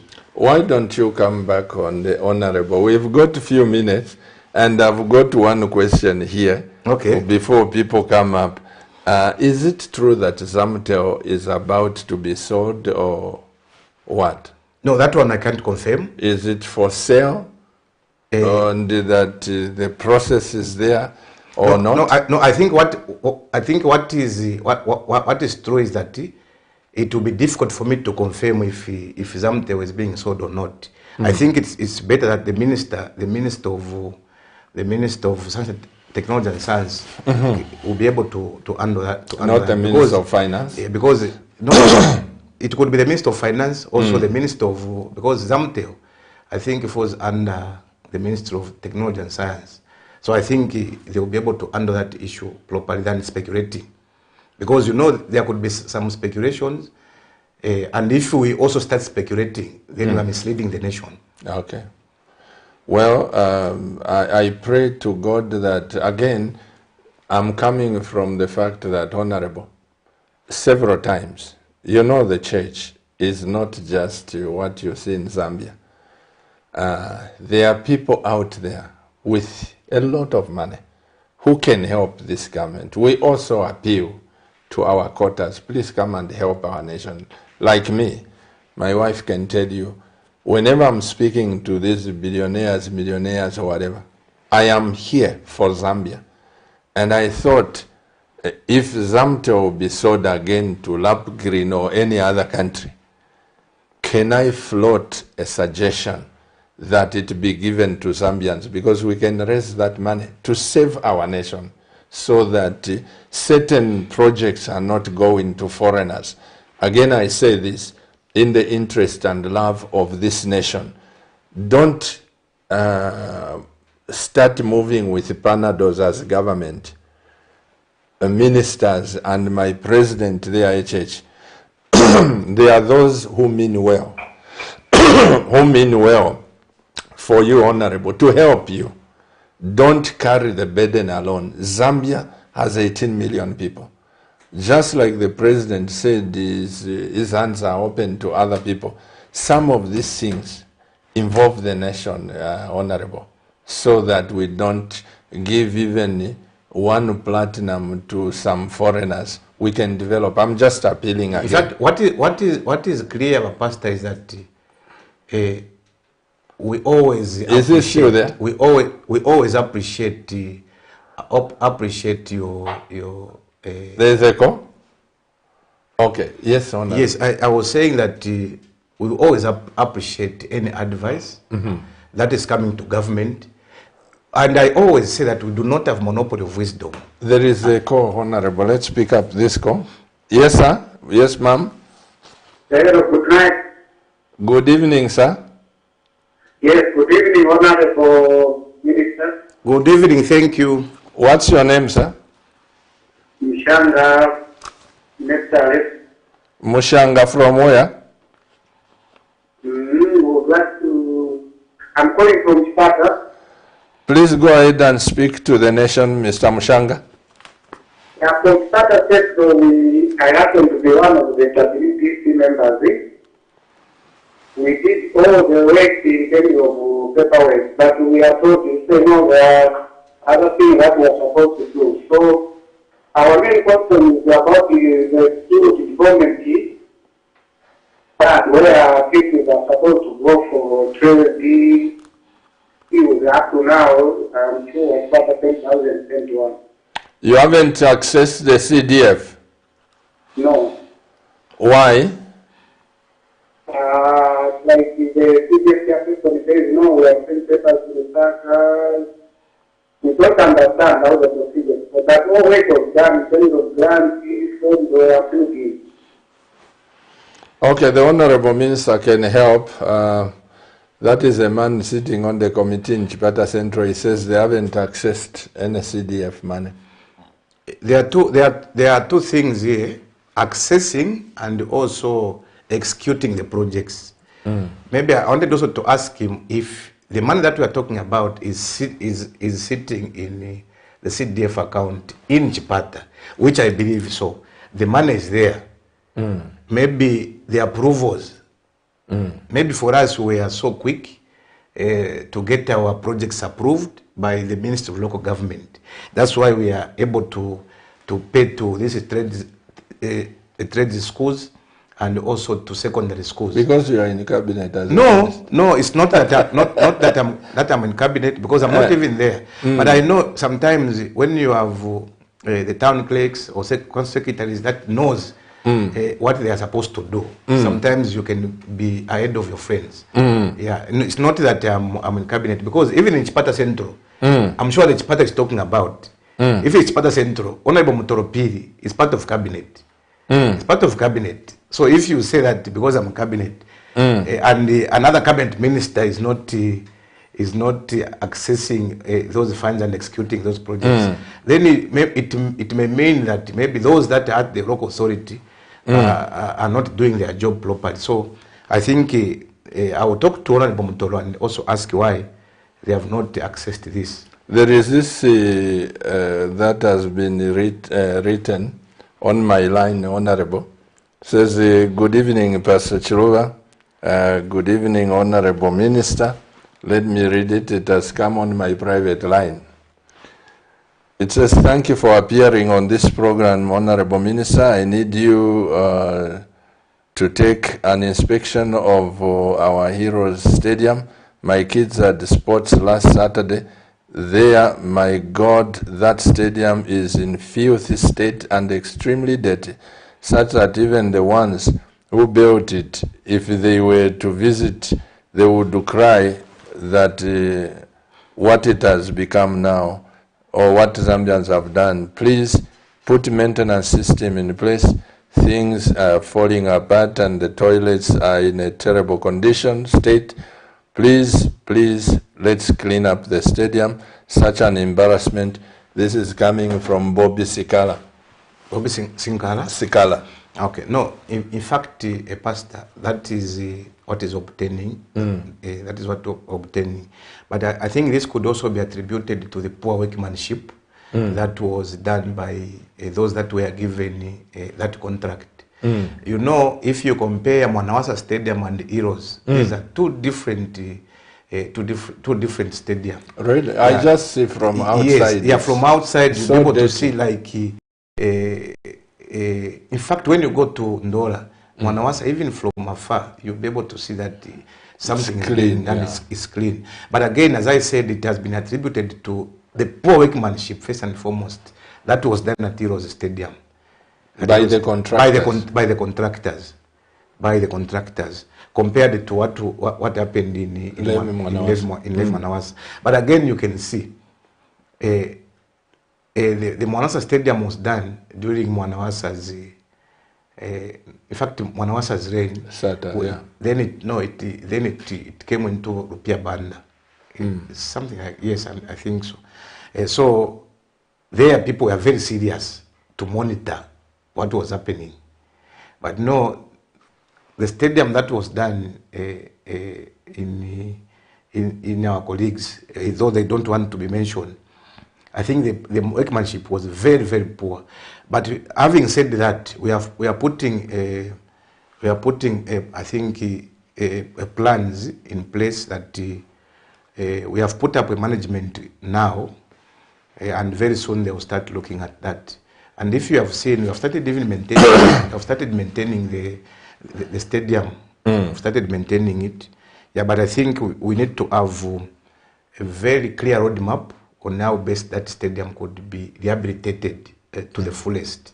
Because, as he said, it's a solid site.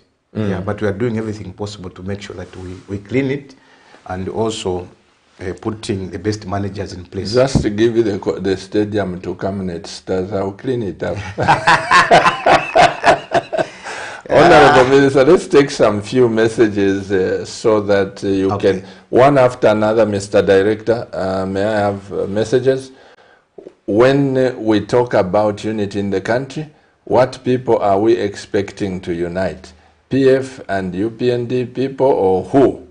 Because if we are looking at political figures, these people in democratic society will continue to have divergent views. As long as they are not fighting, it's fine. In US, Republicans and Democrats continue to be different.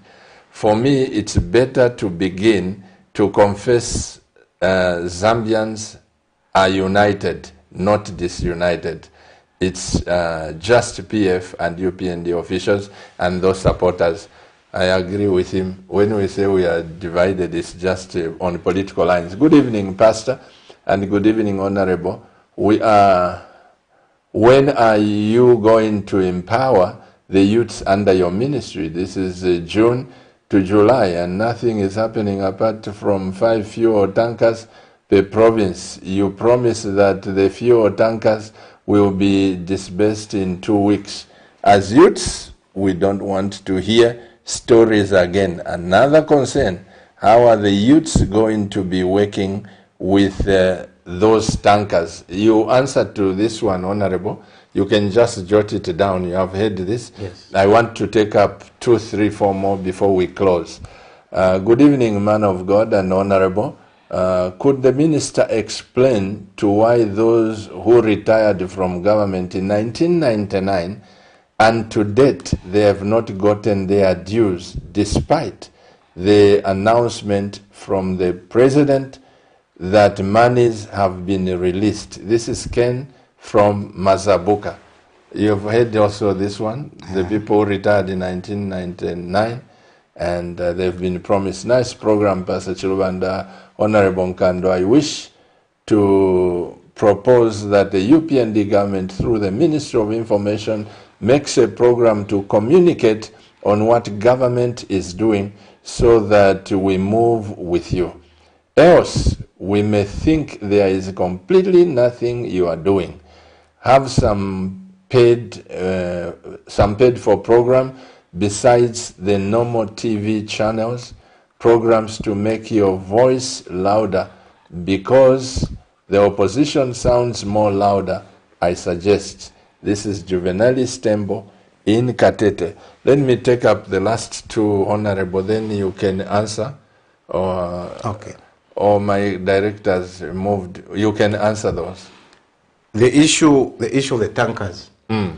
This is the reason why, Pastor, if I was given time to talk about the ministry, I would have given a lot of information.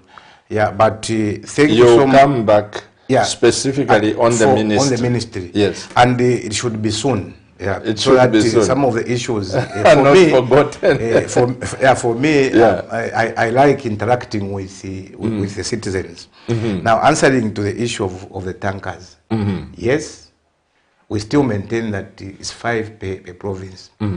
You know, Pastor, sometimes we have our people that are talking about receiving tankers without applying for them. That's why we have a challenge. I've been talking about this. Please apply. Maybe even those that are even saying you promised 5 tankers, maybe they have not even applied. So how do I go and give a tanker to someone who has not applied? Start distributing. Imagine. So I think, gentlemen and women, as I promised, that in the next 2 weeks, because at least now we have received some applications. It was difficult, even coming up with cooperatives. Some of them thought that we are just talking. So when we are saying please form cooperatives, now that the tankers are there, we'll give to those that have applied, because we can't give out the tankers to those that have not applied. So we stick to that in the next 2 weeks, those tankers will be given to provinces for those that have applied, I should mention. And let me take the advantage of this opportunity to say that only for tankers, where we've allowed only a minimum of 30 young people in a cooperative. Yeah, because we know what that could do. And on the last part, where I say these people have not used the tankers, how are they going? Yes, fuel tankers. How are they going to manage them? Pastor, let me give this example. You know, we are killing ourselves as Zambians. Absolutely. If you say that, don't give that one because you don't have the experience, we are killing ourselves. I'll give a practical example. Here is a person coming from college who is a teacher, for argument's sake. Is a teacher coming from college, from the University of Zambia, without experience. Are you telling me that these people not be employed because they don't have experience? The best we can be doing as government is to create an opportunity to give employment to those people. Absolutely. So that they gain experience. Absolutely. How are they going to gain this experience if you don't try them? Like they said to me, you are not a journalist. Something like, yes. You don't have the experience, but I'm gaining the experience. A very good example is the person that we are celebrating his life today, Scott Awinda. Yes. He joined the National Mirror on the Copper Belt, but he has never been a journalist.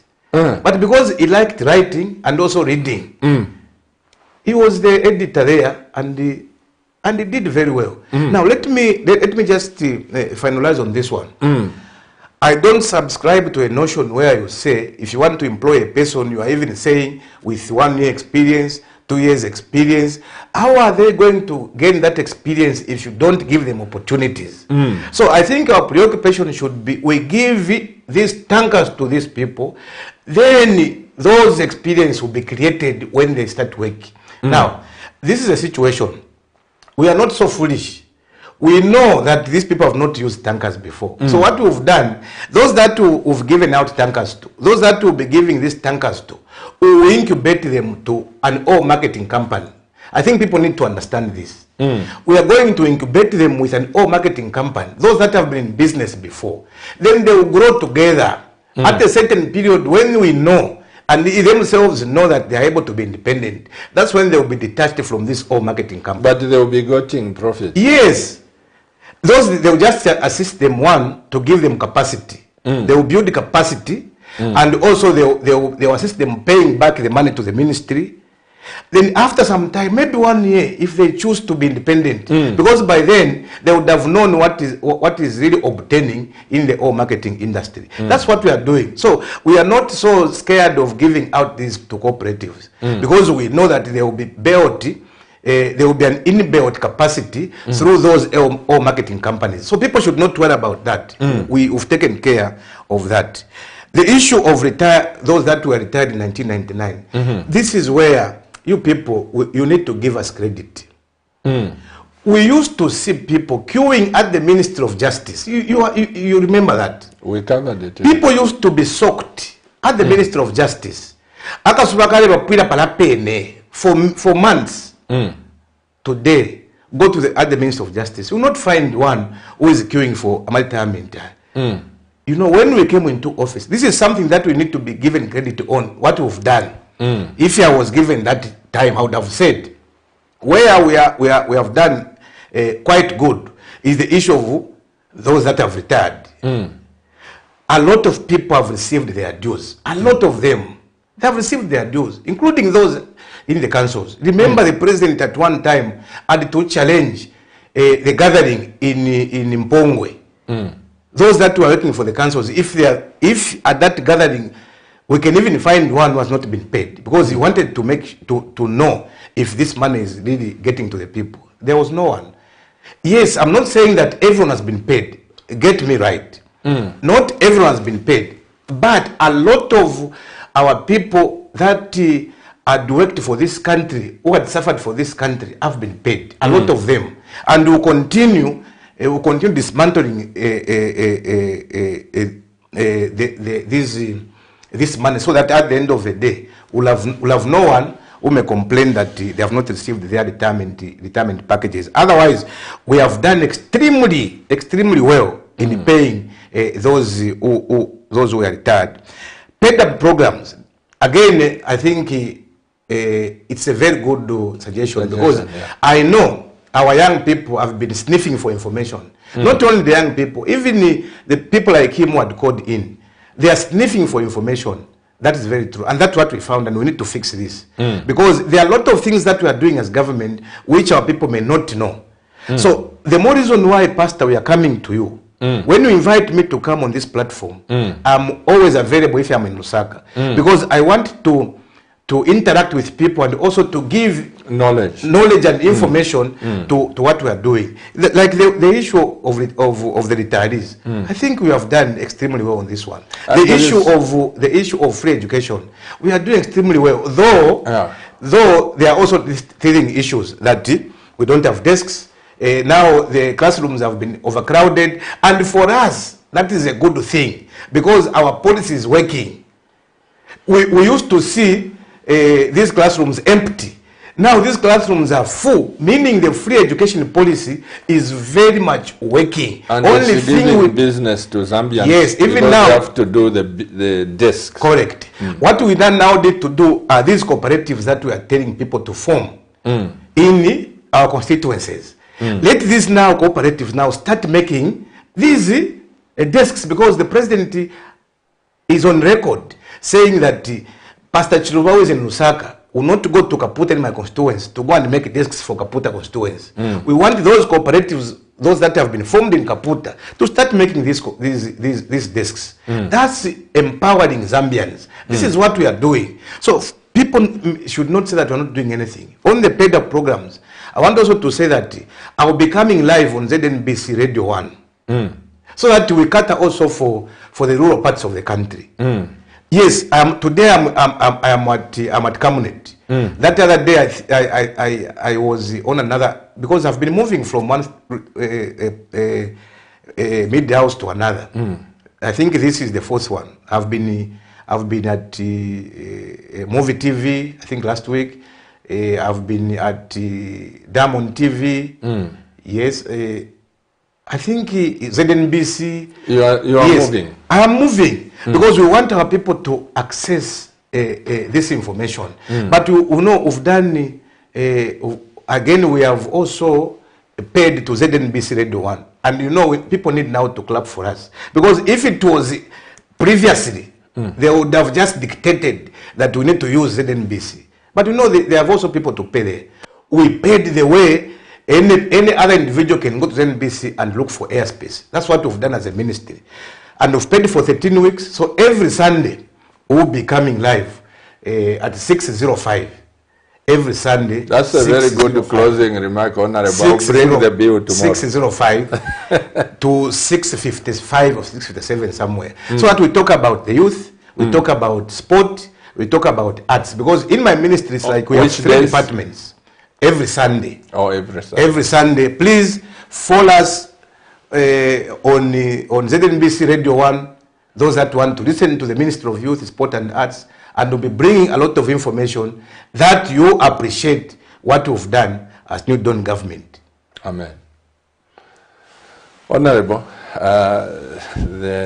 wish we could have more time, but you remember the team you came to watch, Camunet Stars? Camunet Stars, yes. Camunet Stars. That we have won the league of the Zone 2 in Lusaka province. Thank you, that's great. We have won the league and the boys are positioned for bigger assignments now. You know what you've done, Pastor, I should thank you. Because I came to watch your team. People need to know that I am moving a lot. I even went to the Kabulonga Stadium where you are playing. That is your home ground. And you finished the whole. And I finished the whole game. I watched and I saw talent there. You know why we should make sure that we assist a sport, because sport should also be used as a vehicle for creating employment. Those that do not know, sport can be used to create employment. The only thing that these stars are looking for is motivation. Absolutely. Because when we motivate these stars, even those that thought there's nothing in sport will be able to come and say, this is the best time we can join sport, because they'll be able to get something out of what they are doing. Absolutely. So please, Pastor, continue. We may not do everything as government. We can't sponsor everything as government. That's why you are there. The private sector is there to also assist us in terms of identification of talent and also promote a sport in the country. Definitely, you are one of those that have really assisting us as government to promote sport. Using your own money. Just give us the Air Force plane, Honorable, so that we take the boys to America. I know you're going to America with those boys. They are going to America and we need your assistance as government. Definitely. You know, in fact, this is the ministry that used to be called the Ministry of Football. But I think our coming in, and this is what people need to appreciate. People should not just look at the forts. In my ministry, that's why I said, we'll find the time, Pastor Chiruba, so that I just come for my ministry. We have transformed this ministry. What is happening now? We are able to give time and also give support to every sporting discipline. Unlike the way it was just football. I think by coming in, we have made it possible to assist about 13 sporting disciplines. In my ministry with money. The latest one was when we went to Mauritius with the athletics. Something that was not happening. And it is happening. As I'm talking to you now, we have a budget in my ministry. Here about table tennis who are going to South Africa. They have never been funded in the history of this country. We are funding them. They are going to South Africa. They are flying. We are motivating those kids because we believe that is employment. When it comes to netball, I have another budget in my ministry. They are going to South Africa. They are also flying to South Africa. We are motivating them. We will be giving them winning bonuses. so that at the end of the day, we remove poverty from those homes, especially those that are competing. Because we want to motivate even those that are not part of those teams. That when you get into a community stars, yeah. you'll be able to be motivated by government. You'll be able to get something out of what you are doing. This is what we are doing as government. There are a lot. But they are lucky that I couldn't touch on a lot of issues, what we've done so far as government. But I believe time will be found again so that I come back and now we'll just start about what we've done so far. In the ministry. Yes. Yeah. Now I can even now touch because when you are talking about what we've done, I think I know what we've done as government. What we've done, everything I know what we've done. So I can touch on any issue that is so positive that has impacted positively on the lives of our people. Honorable Minister, I want to thank you for making an appearance on this channel. This is not just another channel, and you can be assured by the special grace of God that CAMNET TV has a large viewership in this nation and around the world by the virtue of what we offer. And we are so thankful that the Zambians out there have heard, but time is not with us. As you said, I look forward to invite you to come and talk about sport because I'm very passionate about what we can achieve through sport, agriculture and all these things. Please send our regards to your wife and also to His Excellency the President and to your fellow cabinet ministers. Just know that Zambians mean well. Thank you very much. All of us with Zambia at heart, we are there for you. When we criticize you, just know that we are hungry. We want you to do better. And I'm so glad you said that you are not allergic to criticism. You are there because you learn. And especially constructive criticism is very, very important because we learn from not those destructive criticism. Thank you, Honorable Minister. I should thank you, Pastor Chiruba, for according me this opportunity and this time to appear on this platform because this is the only way that we're going to rebut on some of the issues that have been painted black. Yeah, but Zambians out there, as we wind up, I want also to thank you for listening, and also I want to thank you for your patience because the Zambians have been so patient with us because I know they understand why they should be patient because of where we're coming from. Now, it's me who should thank you because these are programs that will make us also communicate to the people of Zambia. So we encourage you, Pastor, to continue interacting with us. And whenever we are called upon, I'm not the last minister. I'm sure the Minister of Health, local government, and other agriculture. Absolutely. Please, whenever you invite them, they'll be able to come because there are a lot of things that they need to communicate to our Zambian populace. Thank you so much.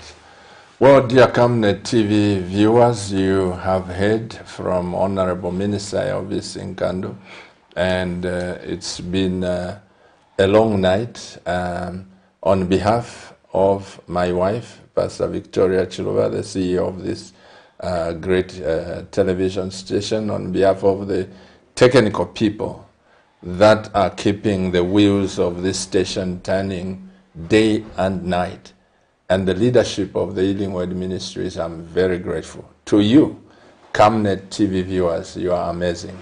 And let me say that some of you have seen that scroll passing, Honorable Minister. Once we finish, there is a donation for the boots. People may think, why is this? Because we haven't explained. We have 75 boys, the senior and the junior. When you look at their soccer boots, you'd shed tears. My wife has been buying them. She buys this, she buys that. It's been extremely challenging. And all we have said is, people of Zambia, help us to buy boots. Just 75 boots. You give us 650 kwacha for one boot or 1,000 kwacha for one boot. Once we buy that, we'll take them to CAMNET Stars because those boys are coming from less privileged families. Others are orphans. No, I saw them myself. We've got mixed grill, so we really want to help. I can only appeal to you CAMNET TV viewers, keep watching CAMNET TV. Remember, CAMNET TV is not just another channel. Bye-bye.